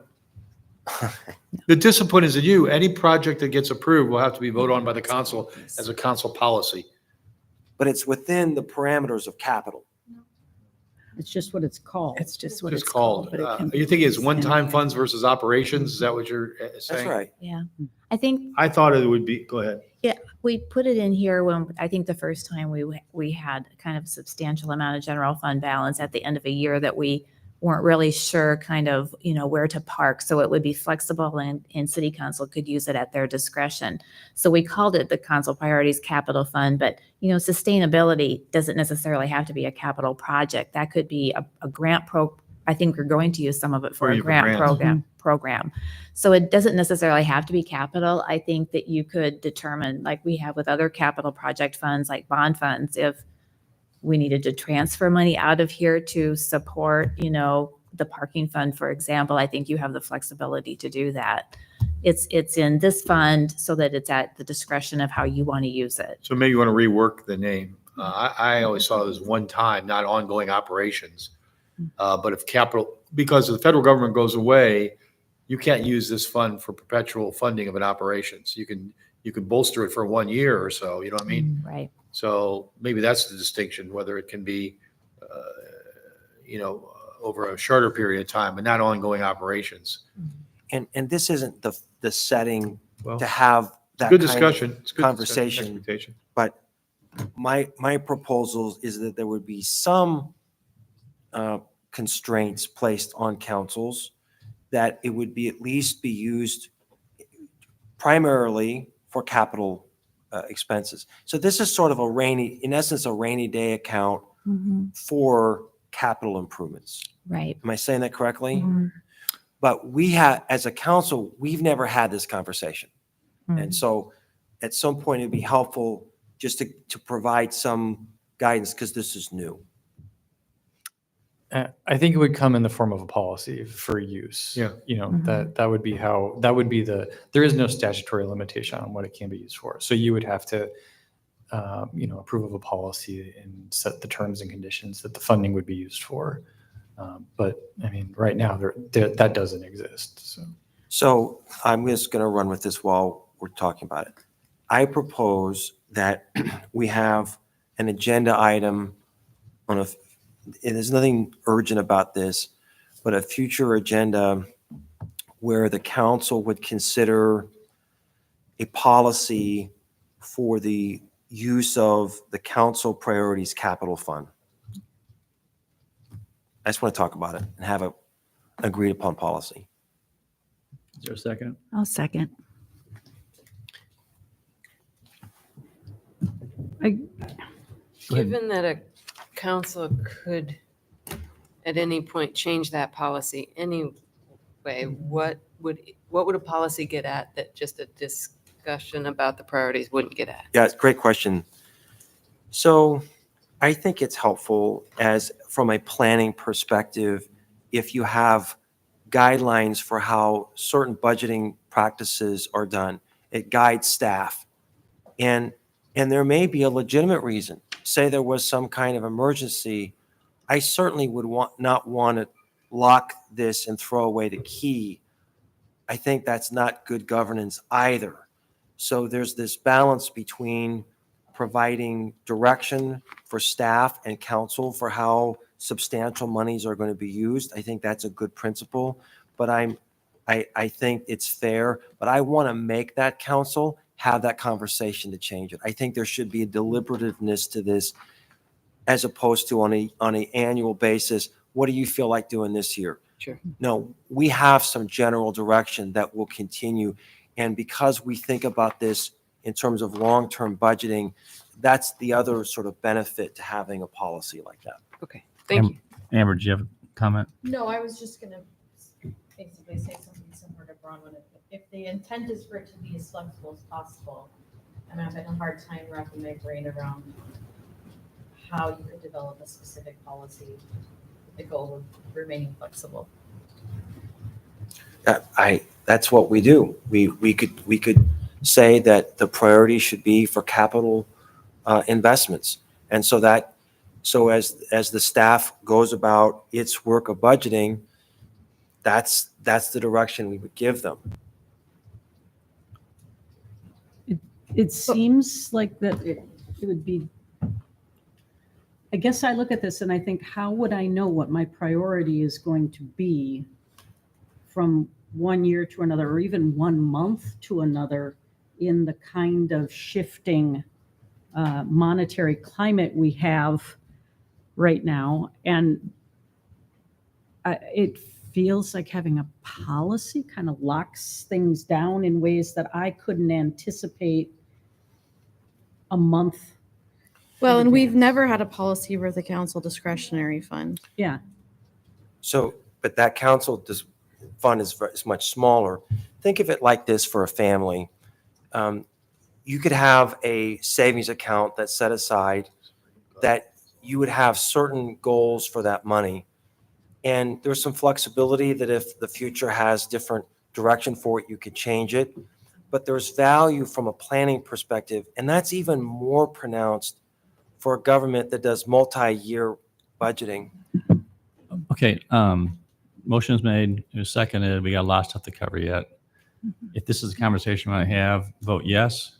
If you are satisfied with the description underneath the capital projects on page 310, that says this fund accounts for funding that has been reserved to pay for capital projects that city council has determined of high priority or cover funding shortfalls for high priority capital projects. So you could even delete the word capital for high priority projects. If you're comfortable with that, we can move on. But anyway, those in favor of the motion, please say aye. Aye. I'm sorry. Those opposed? Nay. Okay, motion failed. All right, let's keep going. I have a couple questions about these projects on the general fund balance. So since it's a 2024-2025 excess, we ideally want to get these projects done in the next 6 months, right? Correct. Okay. So which projects on this would realistically get done this year, or like which ones are the highest priority? Because I'm thinking about, if we're not able to realistically do them, what would be the impact on our tax levies if we were to shift these projects into next year? You'd have to give some time to meet with department heads and bring it back to you next week. Okay. A wrap up to see which ones. Well, I'll give you a good example. See that station alerting system? Mhm. The CIP has $211,000 in next year's budget out of geo bonds. Yeah. We've got the $80,000 would be, normally we put it in this current fiscal year, but it probably won't take effect. We carry over some of these funds to the next fiscal year if they can't be done. Same thing I know, if you look at the conceptual plan for the recreation center, I just think Parks and Rec has too much going on right now. We probably show it in this fiscal year, and then we carry it over. So it probably won't get done until next fiscal year. That's $180,000 right there. I need to talk to departments about the other program, other items. Yeah, so I think I'd be interested in learning that from staff. So I can try a motion. I'd move that we ask staff to evaluate this list with the 2 criteria, which projects can get done in the next 6 months and which projects are the highest priority, and get that information back to council to let us know what the impacts would be on our tax levies if we were to shift the projects that weren't urgent into the 2025-2026 budget. Is there a second? Second. Discussion? I mean, this shifting around, you came to us with these proposals being scheduled for a reason. In essence, we're asking you to go back and rethink that. Is that sort of the nature of the motion? I mean, yeah, if we can't get them done in the next 6 months, I think it would make the most sense to put it into our 25-26 budget instead, and use this general fund balance in a way that we could accommodate in the next 6 months, or what the highest priority would be for the city. But budget Is that kind of not- science, to be honest with you. We also had to bring to you and to the public what we thought would be a reasonable budget request. So what you have before you, let's take the residential property owner. It's an increase of 4.02%. Remember that? So the question is, how much do you want to shift to raise that number? And then the number would go for commercial and industrial. That's the art of budgeting, if you will. And Does that make sense what I'm saying? Yeah, and this wouldn't commit us to anything. It would just give us the information. It's not What- just what's urgent, it's what we thought would be fair and palatable to the citizenry. and it seems, I mean, I guess Principal property tax increase. I would assume if projects can't get done in the next six months, that from this list here, that then they would get bumped to the next year anyway. So, The difference is you don't have to raise property taxes far.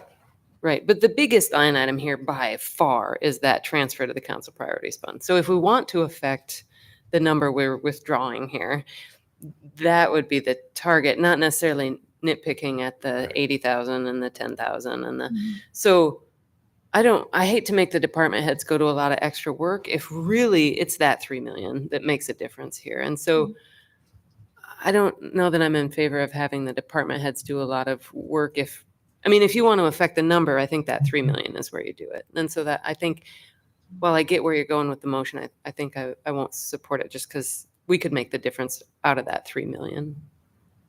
So is your goal the effectuation of getting the projects done, or to affect the property taxes? That's the part I'm not sure I understand. Well, I think it'd be both. I would want to see what the impact would be of moving some of these into next year, but I think since they are one-time funds, it could help us with our base for the legislature to do something in the future.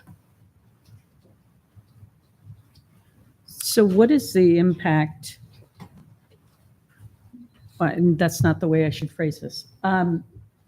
If we shift things into the 25, 26 tax levy, what happens to the money that would have gone to these one-time projects now in the 24, 25?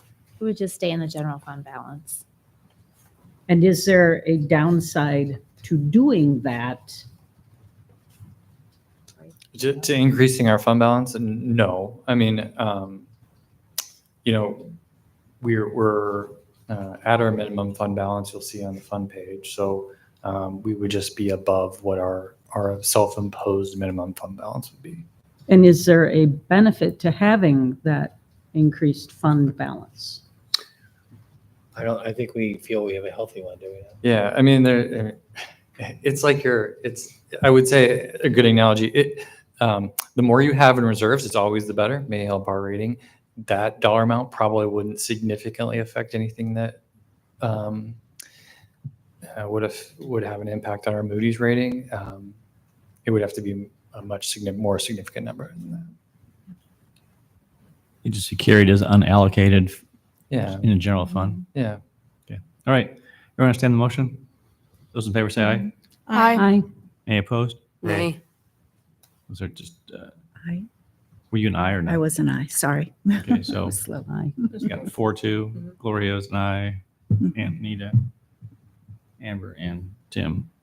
Oh, and actually, I'm sorry, and also Rachel. I won. I was Tim nay. was nay. Nay. It's 4-2. Tim and Hearing Bronwyn results are were still- roll It's call. 4-2. 4-2. If the motion carried. All right. Anything else on page 21? Otherwise, we're going to move on. Nope, that's it.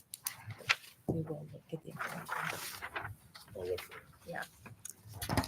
So on page 22, what we're showing here is for every $100,000 of the taxable valuation of your property, you pay $486. And what does that $406 buy as services for each citizen?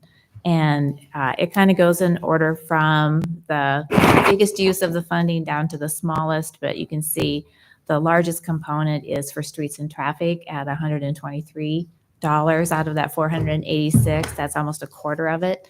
That is for debt service for street improvement projects and traffic improvement projects. Almost all of the street and traffic operational expenses are paid for from our road use tax fund.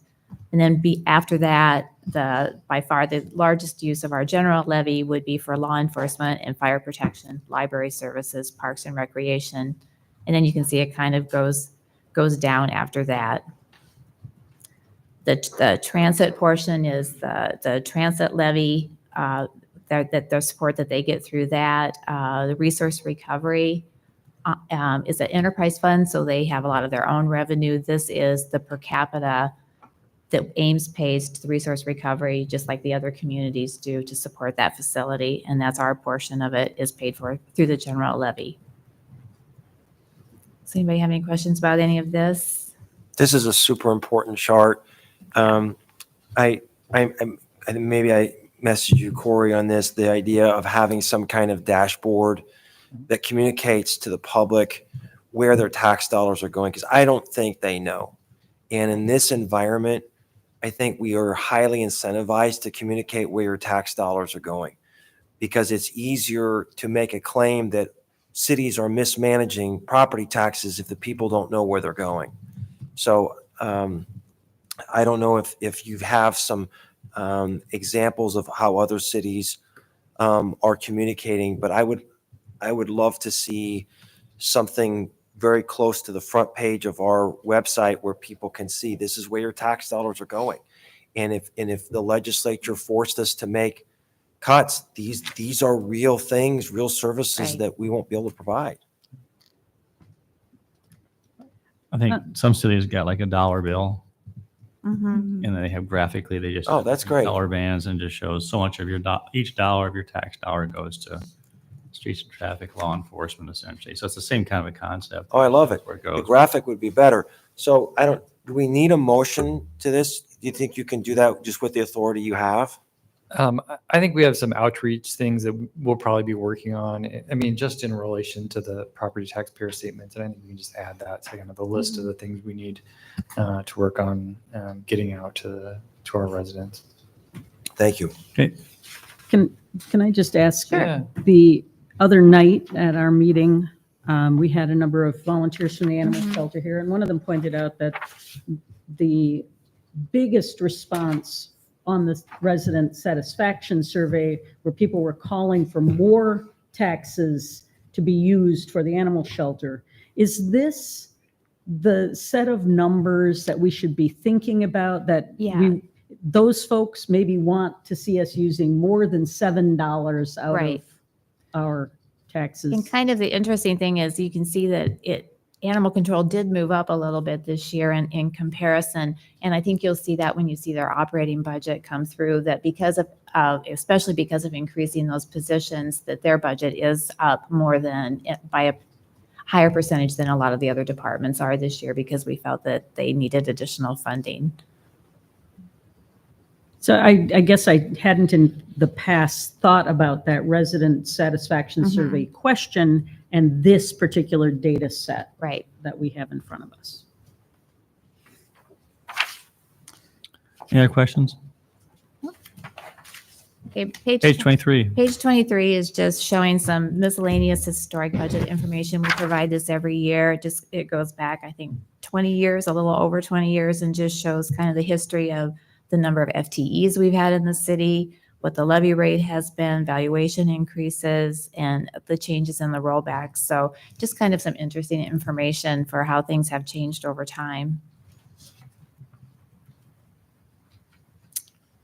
And then the next on page 24, we're showing the authorized employment levels. I kind of already mentioned that we have the change of the additional 4.45 between fiscal year 24-25 into 25-26 because of adding the firefighter, the additional animal control staff, and the 2 positions for Fitch Family Aquatic Center. But I did want to mention too that there is just a little bit of a shift also between the adopted and the adjusted budget. And those were positions that came to you for approval. We added a human resources office specialist to help with recruitments. We also increased the ICE arena coordinator position from 0.75 to a full-time position. And then we in finance reduced actually an IT position that had been open for several years. And then we're on to page 26, the utility rates. Okay. I think we've shown this quite a few times. The proposed budget is also includes increases for utilities. We have talked about this a few times, but the proposed budget includes a 1.5% increase for electric rates for the next 5 years to fund that $50 million in renewable energy investment. Water and sewer rates, we're kind of modifying how we've handled rate increases in the past. We've done alternating water and sewer rates each year for the last several years. We felt like it's more beneficial and has a better impact on our financial projections to really separate those out and do smaller increases for each utility for the next 5 years. So we've included a 3.5% increase for water for the next 5 years and a 5.5% increase in sewer for the next 5 years. We did not include increase in stormwater fees for next year. There's a number of projects that we have kind of in the pipeline that we think would need to be completed before we're ready to recommend an increase in our storm sewer rate. So we'll kind of evaluate that next year and come back with a recommendation. And then finally, for resource recovery, we started this year with a 20% increase in our tipping fee, which our residents probably saw pass through their haulers in terms of their garbage rates. Obviously, the city's looking at modifying the way that solid waste is handled in the city and likely countywide. And so once that's further along, we'll come back with some kind of rate increase necessary to support that utility. On to page 27. So we've shown the next 2 slides several times in the last several years. And we'll provide additional information related to the comparable cities and the utility rates. We just weren't able to have that ready for today. But you can see those increases in water, sewer, and electric result in a 2.86% increase on the median residential customer. And then the next slide is the median commercial customer. And so those increases would result in just under a 2% increase on a median customer's utility bill. Don and John Dunn will be back during their presentation talking about their rates, and we'll have some additional information. Of course, these are recommendations. Each year when we recommend rate increases, they don't go into effect in all likelihood until July 1st. So there's some work to be done, some additional communication with the council from those department heads to provide the background to justify those rate increases. So I think the last few items in the packet are the town budget meeting notes and minutes, and then additionally, Park and Rec has provided their recommended rates and fee schedules. I think that's all we had for the packet. As part of our annual tradition, Nancy runs through the fund summaries where it's at the back of your budget book. Yep. Page 281 is where they start. And I'll just probably go through these pretty quickly because you've all heard them multiple times. And so you kind of know already what the funds are for, but I'll try to hit the highlights and the things that I think are notable this year. And if you have any questions, be sure to just stop and ask as we go through them. What page again? 281 is where we're starting with general fund. So general fund is what we spent a lot of time talking about today. It's where we bring property taxes in, and it pays for the most basic services we provide, such as police and fire, library, parks and recreation, a lot of general support services. A portion of our salaries and expenses are also supported by general fund. Just if you kind of just want to flip through to show the ending balance on page 283. You can see down at the bottom the net change in the fund. We always budget for it to break even in a fiscal year. And then we reserve 25% of the revenues less the pass-throughs to keep that to have that as a reserve. And as Corey mentioned earlier, you can see, we don't really have a lot more than that is what we're budgeting for right now because we feel that reserve is adequate. So, for the conversation earlier, like what would happen to that funding if we did drop it in the adjusted budget, that reserve we would have a higher reserve at the end of the adjusted year because we aren't making those expenses. Then in the 25-26, the expenses would be a little higher and we would have property tax revenue to offset that. So we would still break even.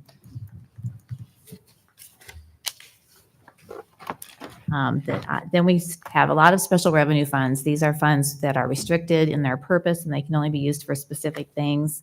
And on page 284 and 285 is the local option sales tax fund. As you all know, when we receive that revenue, 60% of it is dedicated for property tax relief. So it's transferred to the general fund. And then 40% is used for community betterment. And this is where we provide funding for asset, CODA, public art. Some ongoing operating programs such as municipal band are paid through this Ames Human Relations Commission expenses. So it really does fund a lot of different things. And then we also use it for some specific community betterment CIP projects, especially for parks and recreation. And on page 286 is hotel motel tax.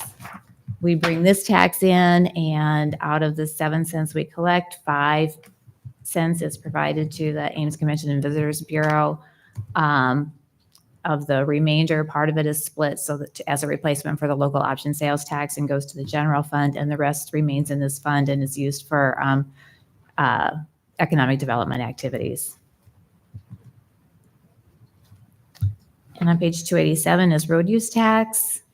This is the funding we receive from the state based on what you pay when you purchase gasoline. We use this primarily for public works. It supports all of our operations for our street projects, for snow and ice control, street cleaning, traffic, and then we also use it for a significant number of transportation capital improvement projects. Police forfeiture on 288. We have actually 2 types of forfeiture. We have state and we have federal. They're restricted in what they can use the funding for. It's to be used for things that are outside of their normal operations. The one we use it for on a regular basis is to help with our drug force task funding with the county. And they do have the $26,000 that's budgeted in 24-25 does include, they are purchasing drones. I think Steve has that mentioned in his letter to the budget, and that is where the funding for that project is coming from. And then page 289 is public safety donation and grants. Both police and fire have really done a good job of going after grants to buy supplemental things that they wouldn't be able to afford in their normal budget. The really large one that's in the adjusted budget for 24-25 for fire is a FEMA grant that they received to buy a safety trailer. Education, yeah. Yep, for education. Training, community training, yeah. Then on 290 at the top, this is the animal shelter donations. This is their normal donations fund that they've always had. that they, when they have an animal that needs like an expensive surgery, they'll put out an asking for that, and they get quite a bit in donations to help cover some of those costs. And then we have a new fund down below called the New Animal Shelter Donations Fund. This is for the reconstruction or the relocation or a new shelter. We just created this fund. This is in addition because of the when you saw the CIP page, we said that 1.5 million was going to be supported by donations for the new project. And so this is a placeholder to show where that revenue and expenditure will be shown. Then on page 291 through 295, these are funds that Vanessa uses for her housing programs. So on 291 is citywide housing. This is funding that we've had remaining from when we used to do a countywide housing program, and she uses it for things that can't be covered by the federal funding that she receives. Page 292 is her community development block grant funds, and she'll cover all of this when she does her presentation. Then 293 is the home program. I have a question, Nancy. Sure. Have we in fact received the federal dollars allocated to us for Vanessa's CDBG funds? Not yet. No. I haven't talked to her recently, but I don't believe so. No, And so how late are they? late. So does that impact, I assume this impacts programming. No, because we have balances, as you can see. Okay. It will, though. I heard the checks in the mail. That's what. Yeah, that's great. Of course, that's dependent on the postal service still being operational. Being here. On page 294 and 295, if you remember, we did receive some federal and state funding after COVID that we could use for special projects to help people out of different situations at that time. On page 294 is just showing the balance that we did spend down the balance that we had for the state funding. I don't know if you remember, that was funding that she used, I think, largely to do some remodeling at a couple different daycare centers and do some things like that for nonprofits. Then we do still have on page 295, she has some home ARPA funding that's still available to be used. And I believe she's still working on her planning for how she's going to use that funding. And on page 296 is the fire and police pension. This is a fund that we used to show every year how we were using it when we went to the statewide police and fire system. Like what, Steve, 35 years ago, we had some funding left over that we kept in this fund, and we used it to draw down year after year. We used to always show you, well, even Dwayne was here, every year, like how that fund was getting smaller and smaller, but we used it to help reduce the tax levy for those pension benefits for years. And we're finally closing it out, and this year we finally are using the last $15,000, but we had a lot of good use out of that funding for a lot of years. On page 297 is Parks and Recreation donation and grants, and they're actually doing a great job of getting grants too. We could barely get this all on one page to just use for different things, both donations and grants for a lot of variety of projects through CIP projects and also things that they can use at their facilities. I think they get donations for municipal band, donations for the community center, so that's great. Where's Guido? Is Guido in here? No, it's got its own fund. So then on 298 is the Parks and Recreation Scholarship Fund. This was a new fund that we created last year. Out of general fund balance last year, we did the initial $250,000 into this fund. Steve has asked us to budget an additional $200,000 in the adjusted budget for this year to get the balance up to around $500,000. They had a little bit of funding on their own that they'd already received.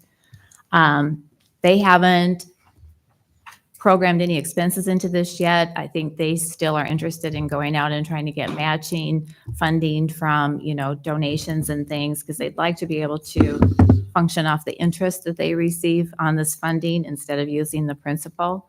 So that's a program that's still being developed by Parks and Recreation. So I think you're going to ask, we aren't giving any scholarships out? I think Keith will probably tell you we are. We're just not charging. In other words, we're not charging, so we're losing revenue. It's kind of like the parking fund. This way we'll be able to reimburse the general fund when we give out these scholarships. So I don't want you to think we aren't helping people in the interim. I think they'd like to, develop a more robust plan for how they're doing it and then be able to advertise it more. Yeah. On page 299, we had 2 FEMA funds that we received, one for COVID-19 and one for the derecho. This is just showing we finally, in fiscal year 23-24, were able to close out both of those funds. And we hope we don't have another one for quite some time. Yes, yes. And then on page 300 is the American Rescue Plan funding.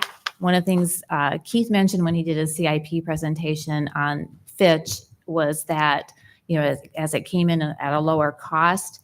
So we did look at the funding for that project and kind of shifted around. And, the donations that have been given for Fitch are very specific for that project. And we also issued bonds for it. But we had some other funding in there that was more flexible. So we pulled the funding that was more flexible out of the project because we could use it for other things. And so one of the things we had originally $868,681 in the adopted budget to put toward that project, and we didn't feel it was necessary anymore. So it is back in the fund. And as you can see, we're anticipating right now about a $2.7 million balance. We also had a couple utility extension projects that came in under budget. So this is funding that's available at council's discretion to use for a different type of a project. So you might see in the future, we're working to open up a major area for housing along Hyde there to the northwest. I sense that's a priority of the council, and that's a good way to use these funds if you want to deal with pioneer infrastructure to get that in there. But we're trying to put that all together. What's the deadline by which these American Rescue Plan funds need to be committed? I think These don't have any, these ARP funds don't have any deadlines on them, right? These particular ones? I think we met our goals for the ones that we did have to track that did have a timeliness test. Yeah, our utilities, some utility, anything over $10 million required a project that was largely utility, so sewer and water, but we've met those obligations, so no additional time constraints on those.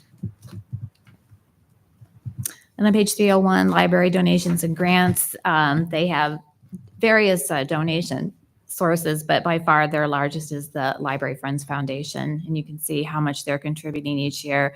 They use this funding to supplement their operations and do things that they wouldn't be able to afford otherwise, and to do, kind of extra and special things that they want to do at the library. Then on page 302, we have utility assistance. This is the where you can give extra money on your utility bill for project share donations, which then we can use to help people with their utility bills. There's also something you can do to give alternative energy donations. So those come in, and we have been using the project share donations. That program is overseen by our utility customer service area. The alternative energy donations we have not used. It doesn't have a very big balance, but it's something that we could use for some small projects. Then we call this miscellaneous donations. These are just kind of, sometimes we have public art donations. We have a little bit of money left over from when we used to sell bicycle licenses. And we have that's the money that's programmed to use for a shared use path CIP project. The public art expense that you see, that $3,950, it's kind of an unusual one. That was the insurance proceeds we received for the art that was in the roundabout down by ISU Research Park that was damaged. And now they've replaced it with a new sculpture with the butterflies, if you've seen it down there. So we used the insurance proceeds to pay for a portion of that. Developer projects are funds where the developer has paid in some additional funding, and we hold it until we need it for maybe to extend a bike path or widen an intersection or something. When the conditions arise, that funding will get spent. In the meantime, it's just held in these funds until that time arises. Economic Development Fund, Corey and I talked about this one because we don't use it very much. I think it used to be used more for revolving loan programs and things like that, and it had more activity. The only thing we're currently using this fund for right now is for the RISE grant repayment that we make. We pay the city portion of that out of the our road use tax fund, but this is the portion of for ISU Research Park. So we pay it from this fund and then they reimburse us. And then on page 304 is the tax increment financing. This is actually a series of a bunch of different funds. We set up a separate one for each one. And as Corey mentioned earlier, kind of the new thing here is that we have our first payment for North Dayton Road in 25-26. Special assessments is, we. I have one question on the TIF. Oh, sure.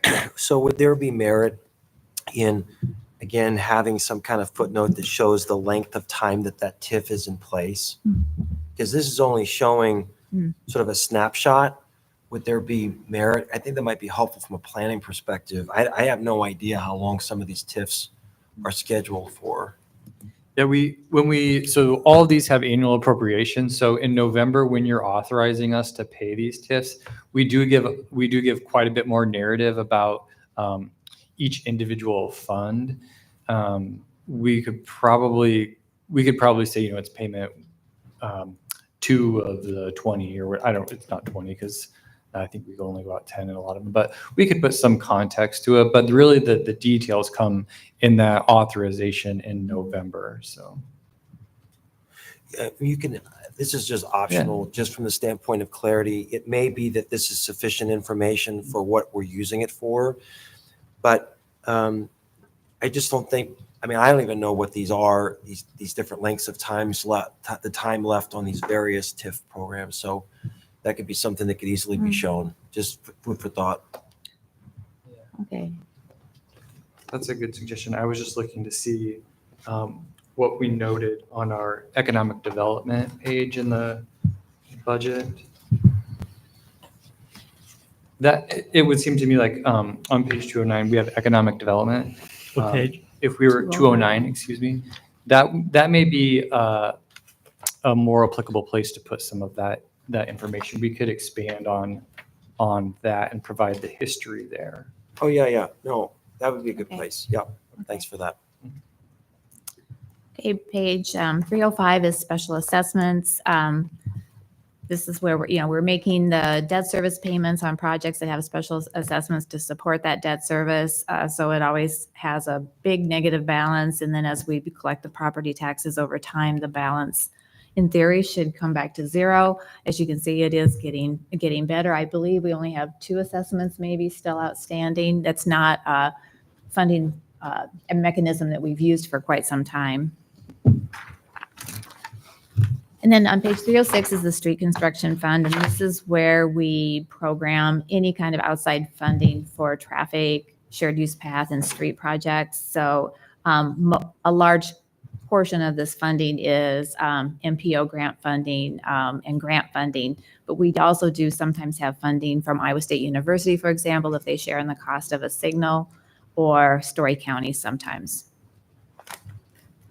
And then on page 307 is the Park Development Fund, and this is a capital project fund that we use for large capital projects. It was always intended to be like for new parks or new facilities. We put $100,000 into it annually from local option sales tax, and then you'll see it used as a funding source periodically when Keith presents his CIP projects.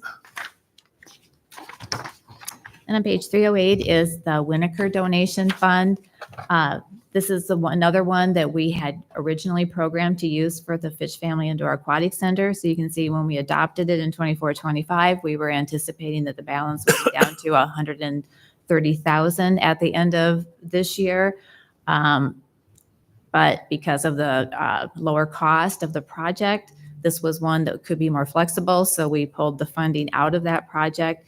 And you can see now we're anticipating a balance at the end of 25-26 of $1.2 million. We did still use a little bit in fiscal year 25-26 for the Indoor Aquatic Center. Not 100% sure if we'll need that yet or not, but we left a little bit there for the contingency. But that is some money that can be redirected now to another Parks and Recreation project instead, if you have a different priority for it. So these are non-designated funds. This is nice about the bequest. So this is something maybe if we do our evaluation or our conceptual plan out the new park out west, we could get a jump on, get some things done out there. Initially put in maybe a parking lot and some paths and get going on it, even if we don't have a big or a major capital, GO bond or referendum in the early years. So that gives you flexibility there. And then on page 309 is the Indoor Aquatic Center donations. This is specifically the donations we're receiving for the Fish Family Indoor Aquatic Center. And then that funding is being used for that specific CIP project. So on that, the amounts pledged versus the amounts received, where do we see that here? Yeah, Keith and I just had a conversation about that when we were pulling this budget together. I think Keith expected to meet the donation requirements for the project and maybe exceeded a little bit. And so I think that was good news from us on a planning perspective. The reason we had that conversation, because we did have some additional funding originally built into a GO bond issuance for the upcoming year. So we removed a bunch of those additional sources, including some of the ARPA funding that was planned for it. So based on my last communication with Keith and the Ames Foundation, we were in a good position of meeting our expectations. So the donations have come in as planned? Yes, I would say that's correct. I think the large donations have come in as planned. The smaller ones, I think, have come in approximately equal to what we thought they would be. That's great. Where's that shown though? That's not, you can see like in the 23-24 actuals, that would be actual donations we have received. So, and then what we've been expending it. But what we have showing in the adjusted and requested budget is still what we're budgeting to receive. It's not the actual amounts yet. So that's why Corey talked to Keith, because we wanted to see really where the donations stood. But that would be the right. I think the Fitch family made the donation of. They sold investments. The one we negotiated, Corey, was with American Medical Center, and there's is there 3 or 4 key parts? Or if I remember correctly, there was there's 4 pieces. There were status pieces with the very end, last payment coming at the end of the completion of the project. I think it was near the end of the fiscal year, we thought. So we worked with them. They were great to work with. They met their obligation. It was just a matter of timing. So there will be a sheet coming, or it's being carried separately somewhere else that shows the pledged and what's came in. And we would have to show that. We could show that somewhere else. Well, they're paying at different points in time, when the contract was let, when it's halfway done, but when it's closed out. So I think they're paying in different. Yeah, and I think we will. It's probably when Keith talks about that project in the future, we can provide a sheet about the donations and maybe where the funding lies for that. So the point is the money's come in, it's been used to offset the cash drawdowns from the contractor to pay for the project. Is Right. that Yeah, Yeah. well, and remember, we have all those separate, we have a bunch of different contracts for that. So we've been trying to manage the funding sources and making sure cash flows and everything. So, but I think the long story short is I think we're in a good position right now. So. Yeah, on page 310 is the Council Priorities Capital Fund. This is the one we just talked about. We knew it had a large use this year with the new animal shelter project, but with the Workiva money and then the additional $3 million transfer from general fund savings, it has a healthy balance again at the end of 25-26 at just a little bit over $5 million. On page 311 is bond proceeds. This is where Excuse me, let's go back to sustainability again. So remember, we're going to take $70,000 out of sustainability for what Nolan told you about. Probably we'll use that to work with solar panels on the top of the building outside here and perhaps on the swimming pool. Pretty expensive, but we can use the money for that. And that is going to actually reduce the operating costs. So again, the taxpayers will benefit. There's a cost benefit for those investments. And page 311 is bond proceeds. This is where we account for the, when we issue general obligation debt, the bond proceeds come in here and pay for the projects. So what you would see down under the CIP projects for fire safety, stormwater, resource recovery are the projects that you would have seen when we did the capital improvement plan. And then on page 312, we have two permanent funds. These are funds that hold their principal in perpetuity. And so the first is the cemetery for their permanent fund, which is for perpetual care.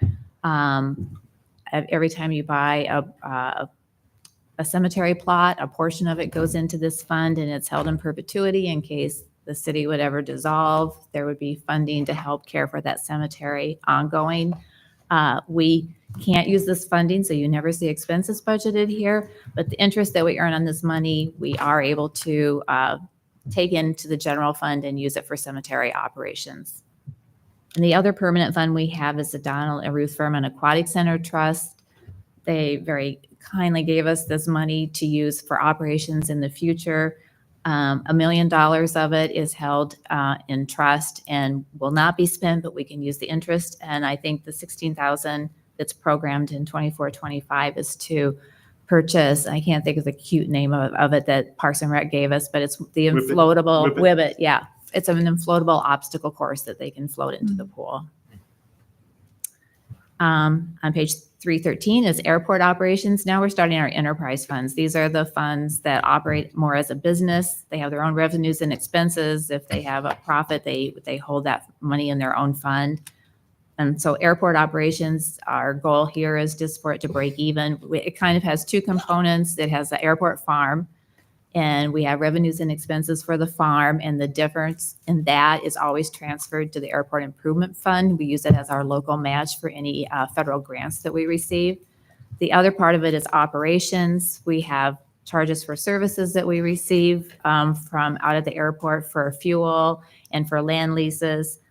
We have operating expenses, and then we also have a transfer coming in every year from the airport Sigler Reserve. And when we sold that Sigler hangar, we are holding that money in a fund you'll see in a couple of pages, and we transfer a portion of that in here every year.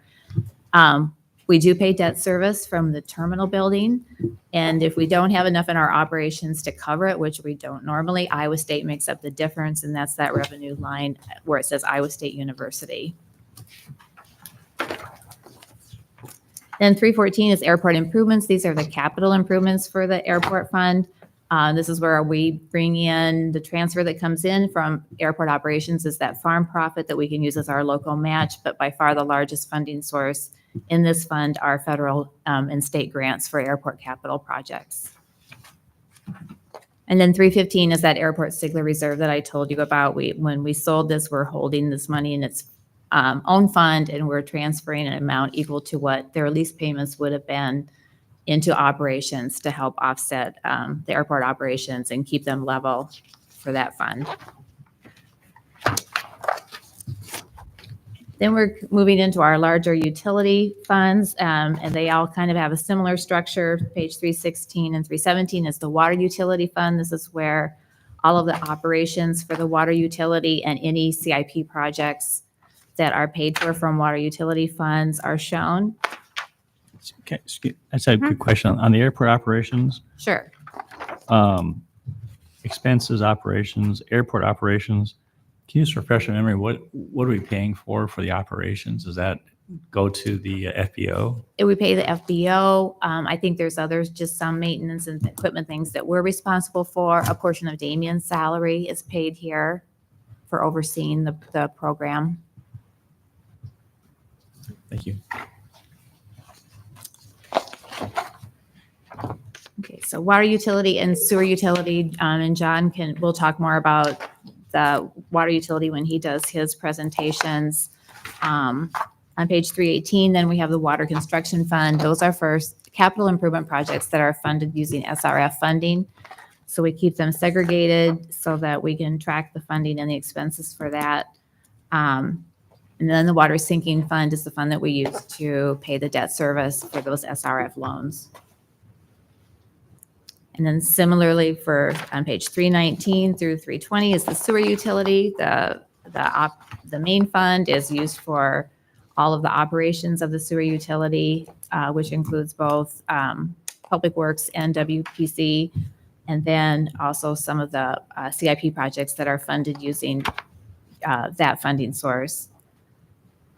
Then if they have SRF funding, again, similar to water, we have a separate fund called sewer improvements, so we can keep it segregated. And here we have both projects for both sanitary sewer improvements, which would be public works projects, and for water pollution control. This, as you can see, the large number there is for the nutrient reduction project.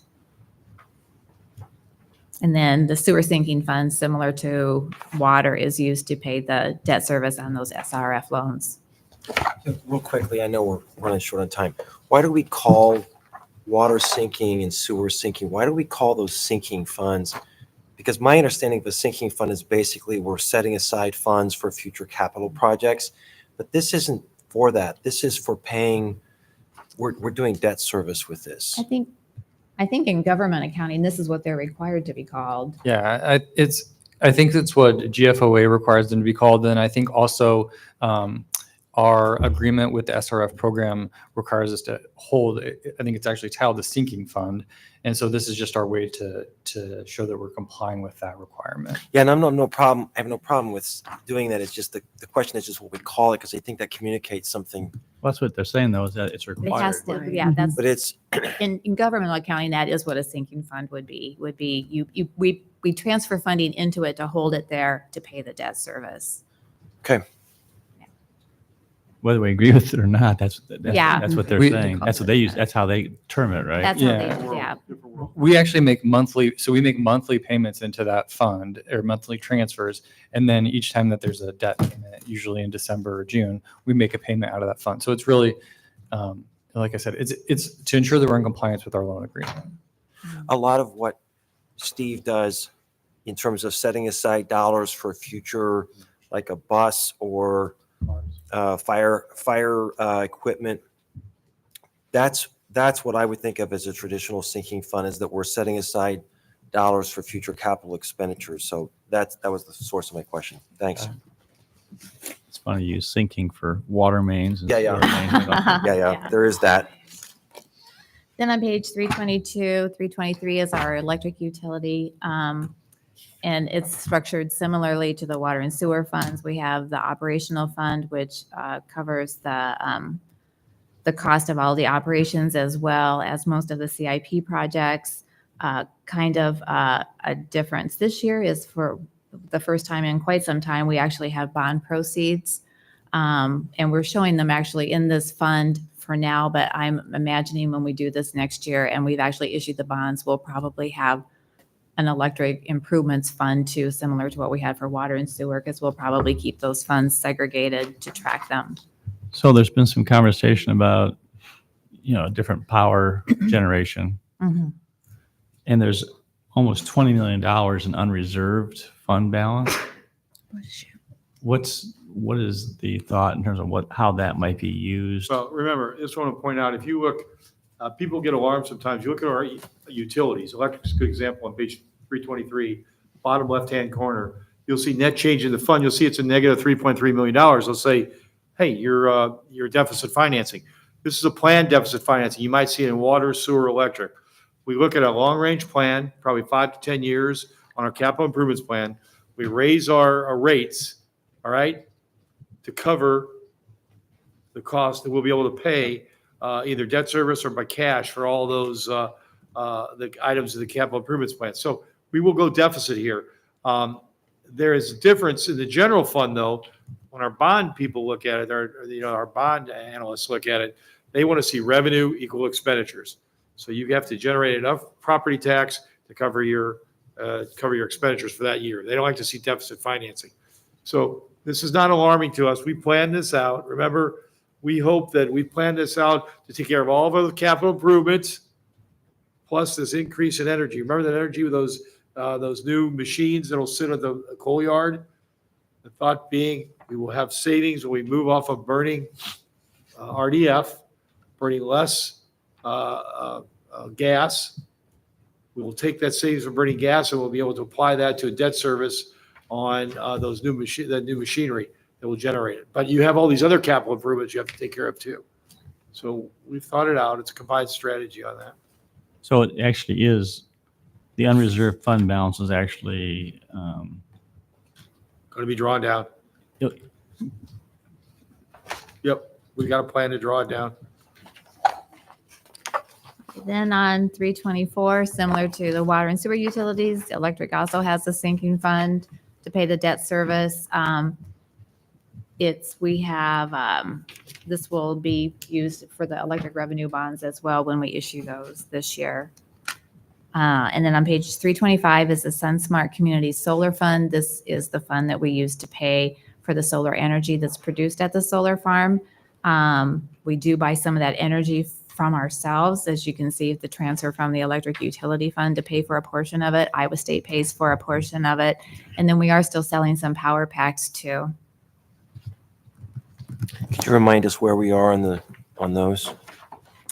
It's 70-some percent 70, is I what's been think. sold. Yeah. not as well as we thought. And the intention was that money came in up front, so over time, this fund will get drawn down as that money gets spent, but it's actually getting spent a little bit more slowly than I would have thought. We continue to sell a few. I believe, last year we sold, $6,400 worth. And on page 326 is electric sustainability reserve. This is the fund. We had that litigation settlement with USDA. That's The right. labs, yeah. And so we're holding this funding here to be used for potential sustainability projects through the electric utility. This could reduce the cost when we buy into any sustainability project or wind farm or something. We could have an upfront payment that maybe will help us reduce our costs if you so choose to support that recommendation. And on page 327 is our parking operations fund. And this is one we've also spent some time talking to you about. As you can see, it's the net change in the fund down toward the bottom. It's a negative. We're not generating revenue to cover the expenses in this fund. And, for a couple of years in there, we were able to transfer money to that parking capital reserve to hopefully pay for future capital projects. But we haven't been able to last year, or we're not planning that we'll be able to probably this year or next year. So that's something that we mentioned at budget issues that we'll probably need to be talking about and planning to do something maybe different in the future. Did we not try and use a different type of collection approach? Is that right? Pardon me? Were we going to change our approach to trying to collect unpaid Corey, is that- tickets? And will that be will we get a report on that during from police department or is that your department? Probably for me. But we implemented that in middle of July. Maybe we've gotten $16,000 in past due parking tickets that we can directly attribute to that because they're more than 60 days old. Usually they don't get paid after that. We also applied to the state set-off program when the council approved us to do that. And we just a couple weeks ago got admitted because there was some changes in the state agency that managed that process. So that if you recall, that is the one that will allow us to collect directly from payments made to the state to individuals and businesses. So that would be for parking tickets and past due utility bills. The other thing you may recall is the treasurer limited us to 2 years of previous parking tickets. So we had a pretty significant balance of unpaid parking tickets. The state set-off program doesn't limit us to that. So we plan on submitting a pretty significant list to them for collection once we finally work out the process for that. So do we have a place in the future where we're going to have a conversation about the parking operations? We have to. I don't think we need to do it right now. I think the fund says we've got a year or two. Obviously, we're just barely breaking even, or we're a few $100. Remember, it's 800. Where was it? $800 down. Was it? 809. So the trouble is our expenditures keep going up. So we'll be eating in that balance. So that we only have I'll go back to that page. It's but 327. yeah, 327. So for 25, 26, we'll be deficit by 807. We only have $129,000. That's not a lot. In the next 2 years or so, we'll probably be you don't want to get into a totally negative, no balance. So that's why we're going to have to deal with it. I think our thought, sorry, Tim, not to interrupt. I think our thought was, let's see how the collection process works Right. and improves, and then we would reevaluate what we need for capital improvements and those type of things. So, I mean, we're kind of finalizing the implementation of that. So we'll know in, 9 months or so how those programs actually work. And so you can bring that back to us. We don't have to, I sort of feel like we've been kicking the can down the road on this for several years. We tried to raise the rates on the meters. We had a lot of headwinds on that and we sort of retreated back. But we're just kicking the can down the road on this. And so I just want to make sure that there's a placeholder where we're going to have a grown-up conversation about this. Yeah, I'll let Steve determine the timing, but I do think there's Never. validity in, I do think there is validity in seeing how the collection process works. Sure. And I'm cool deferring. Well, the other interesting thing is it'll depend what you decide to do on any downtown parking structure. Yeah. Because to do it right, it's not going to be pretty because maybe you're going to do, but you're going to have to charge for a parking structure and you're going to have to charge less in the structure than you do on Main Street. And that means raising Main Street even more if you're going to do it right. Your professionals will tell you that. That won't be popular discussion. Yeah, I see The that closer as you a separate. park, the more you spend.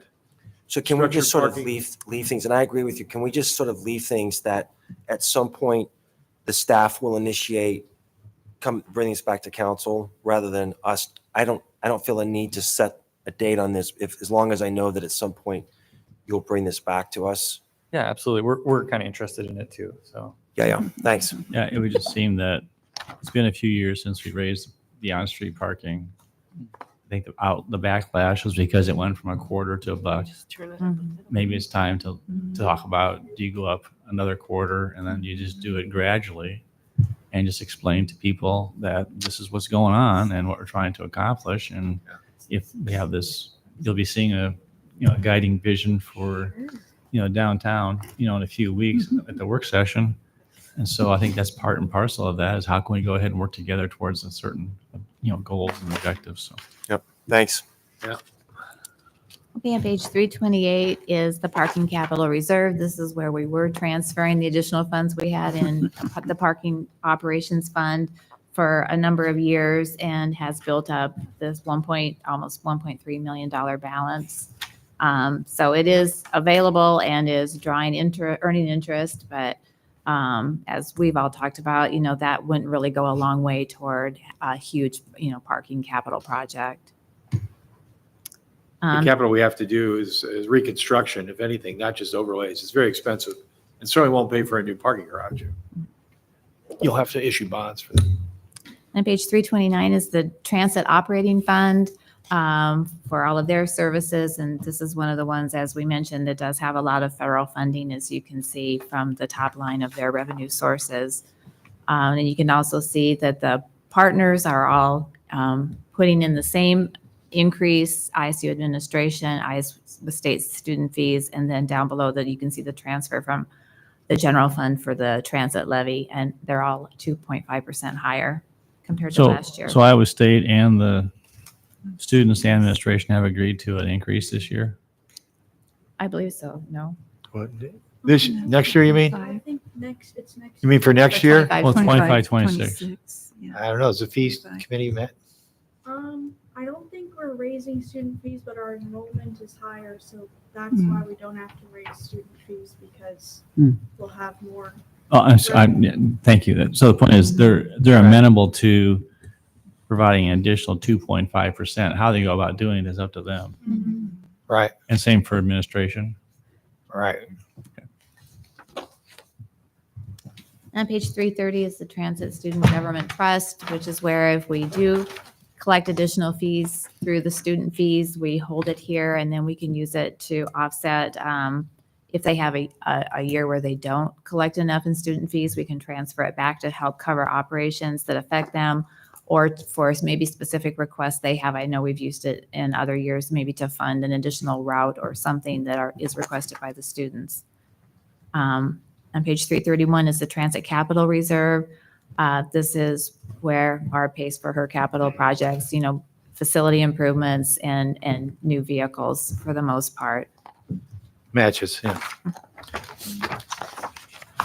Then on page 332 is the stormwater utility. This is the operations for the stormwater through the Public Works program. And then also the funding here is also used for a number of their capital improvement projects.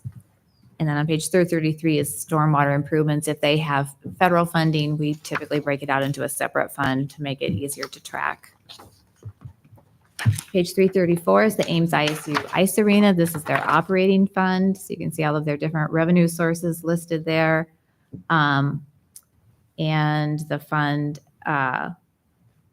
ended about where we expected it to be, but I think actually things are going a little bit better out there. They are projecting a little bit higher balance for 25-26 based on, what they think is going on out there. And I'm sure Keith will talk to about that a little bit more during his operations presentation. We just continued the hockey program for the men's team. Was it last year? So now we're back on track. Right? Yep.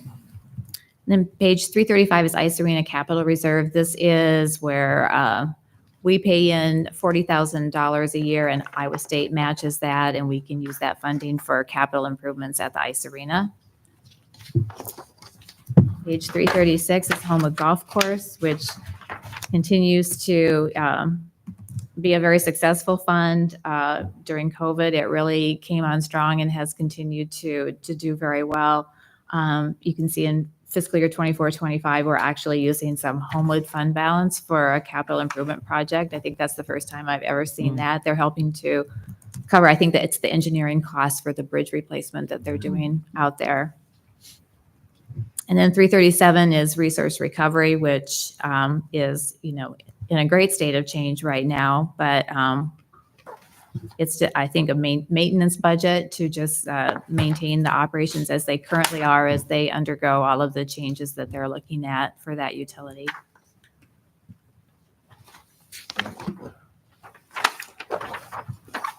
Then 339 is the debt service fund. This is where the debt service levy that we talked about earlier, the proceeds come in here to help pay for the debt for all of our general obligation bonds, both the principal and the interest. And where Corey was talking earlier about how we use the use of the fund balance to try to keep the levy, pretty stable. Then we have a number of internal service funds as well. Fleet services is the first one, and these are similar too with fleet and IT. We kind of have the same structure. The main fleet services fund is just used for their operations. We try to have it break fairly even. We're not trying to make a profit on it. Corey determines his expenses, and then he determines, what the department should pay into it to just cover their costs. And then in 341 is the fleet replacement reserve. The departments also pay in money to a replacement fund for when they are going to need to replace their vehicles, so that it's not a one-year hit. They've already accumulated the funds before they want to replace their equipment, which, as you know, a lot of it is very, very expensive. So this fund carries a large balance and can go up and down kind of depending on when the timing of those vehicle replacements.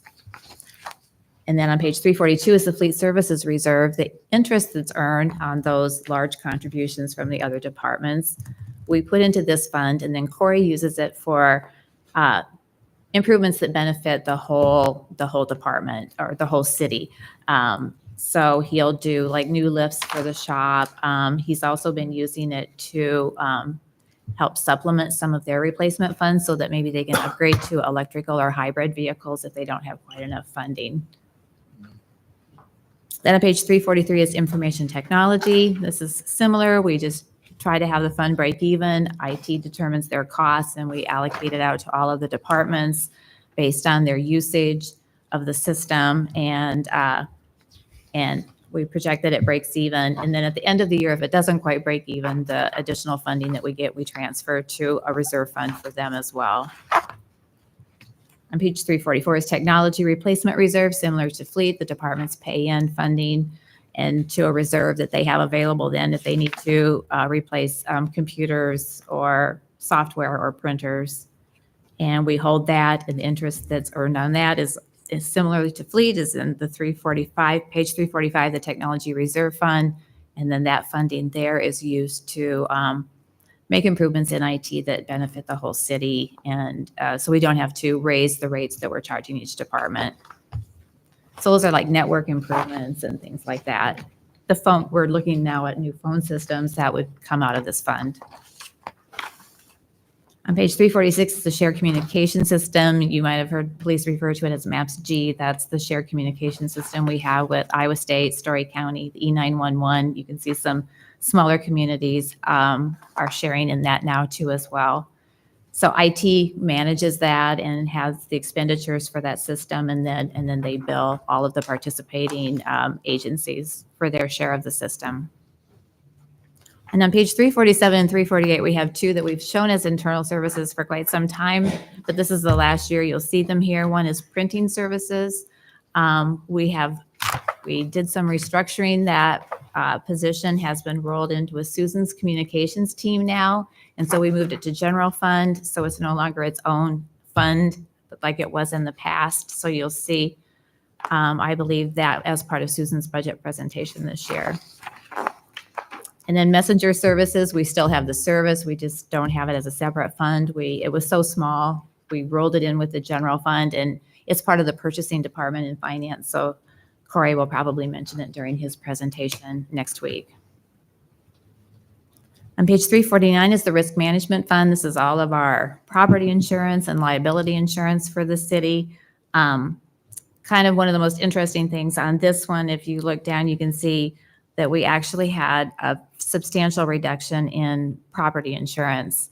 And you can see, if you look at the adjusted column compared to what we had adopted, it went down substantially. That was for the electric utility. They had a reassessment of the facility because we're really projecting really high insurance rates for them, and they were able to get those costs down. So that was a good thing for the utility. And then on page 350 is the health insurance fund. Many years you see that we're kind of dipping into our balance a little bit. We hope it doesn't happen, but with this year we're not. We used 8% for the departments for an increase in what the health insurance rates will be for fiscal year 25-26. And we're hopeful that we can maintain a high enough fund balance that maybe we can avoid maybe some future higher than normal increases. And that's it for all the funds. Corey says we've got way too many. Just the right amount. How much, just I had a thought, how much would you say we have wrapped up in funds at any given time? All the funds. All funds? A lot. Have you ever, How much what? how much is in all the funds? If you look at all the told? balances. Well, I think if you look at your, Oh, balances you mean, or just expenditures? I guess balances is what I if mean. you look at the investment report that we get Yeah, quarterly, Oh, is it that would be happening? the cash. that would be a good way of looking at how much money is actually Yeah. that's basically put away, right? That's not being used for funds. Yeah, that we have invested. So it's like between 200 and 250 million, I think was the last Interesting. thing I looked. You're just curious, yeah. But we try not to commingle them. We try not to take money out of one and Oh, yeah, no. I just was just curious what It's a lot. Yeah. what it all adds up to. I know we look at them also separately, that I don't ever think about that, like what Yeah. it all is when you put it together. It's a lot.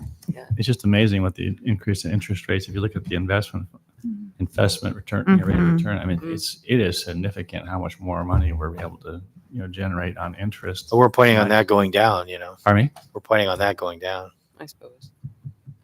Yeah. And that's promise in the future. Projected. We're guessing, just Yeah. like everybody else at this point. Right. So Like the 3%. So I hope you're impressed. We're giving you the kind of the bottom line first. Got a good all the management team here. Patty's in the back. Patty's still back there, and Brian, and Corey and Nancy. They're the actually the departments of the first line. They review the budgets themselves. And then this group, I want to make sure, because people say when you look at a program budget, you'll see next week, they're big numbers, and they just talk to personnel costs. You'll just see personnel costs and contractual costs. And you're not going to get into the weeds on it, but this group gets into the weeds. They're empowered by me to go in and look at every line item to make sure if it makes sense, whether it goes up or down. So I want you to see there is some oversight on those budgets by line item, even though you see it programmatically. on a program basis. And we challenge you to come up with some fairly good performance measures and try to see if we can do better, benchmarking ourselves against ourselves. And then we can always look to what our peer groups are doing in those same areas. Like what does it cost to sweep a lane mile of street or something, or pave it or something. So they've done a lot of good work on it. These are uncertain times. We're all a little bit nervous, as I'm sure you are. High expectations as always by the customer. Always want more. Doubting that they want to pay more. And we've always been sensitive to trying to only ask for what we think we need to maintain the same level of service.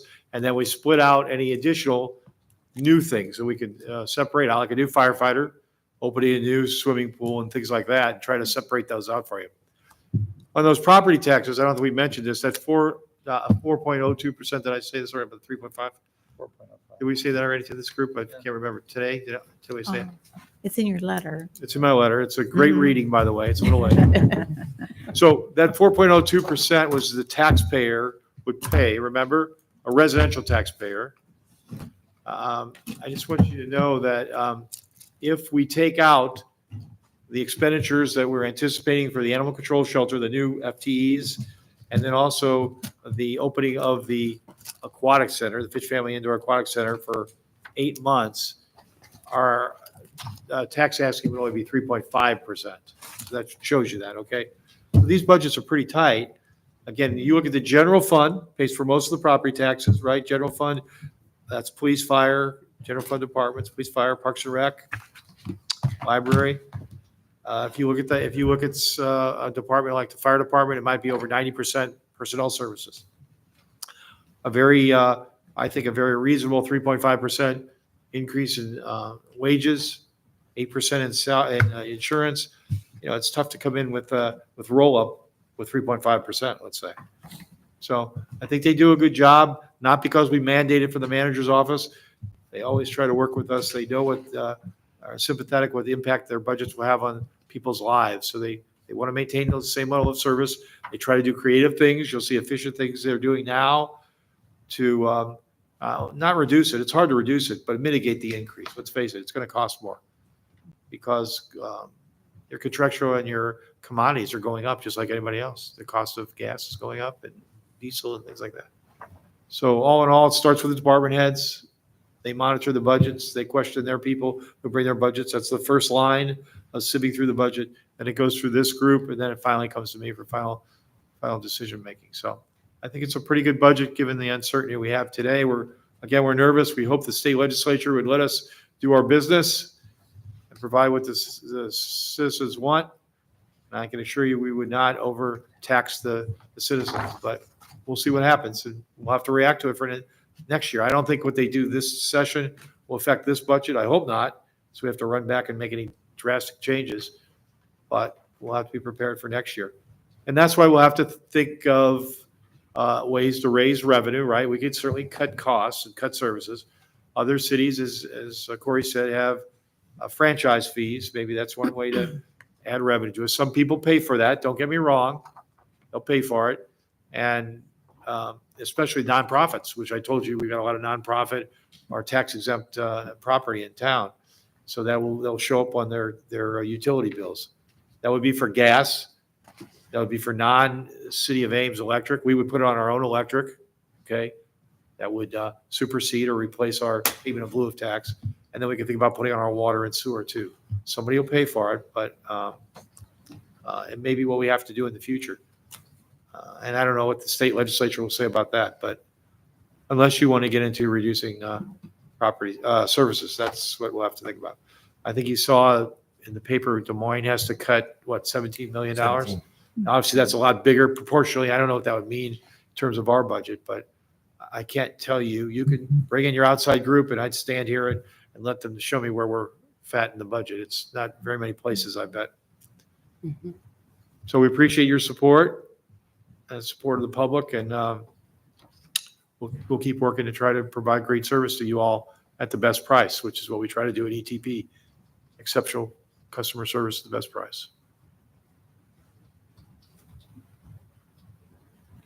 So next week, We'll be talking with all the departments and we're getting into the programs and activities. And we're not going to spend too much time on the dollar amount. You can ask questions that we're going to talk about what we deliver for those dollars. But they're there, and when there's problems in some of the issues about financing, we'll be able to highlight those too. Is there any information? We got you some information Tim wanted. It was very easy to get. Tim didn't ask for anything that we couldn't get our hand on quickly. The federal money, that we have included in the budget, that's there. So I didn't ask to get a motion by the council. We gave you that. Anything you want before? Oh, I think Next Rachel's week. motion passed. Is that correct? Mhm.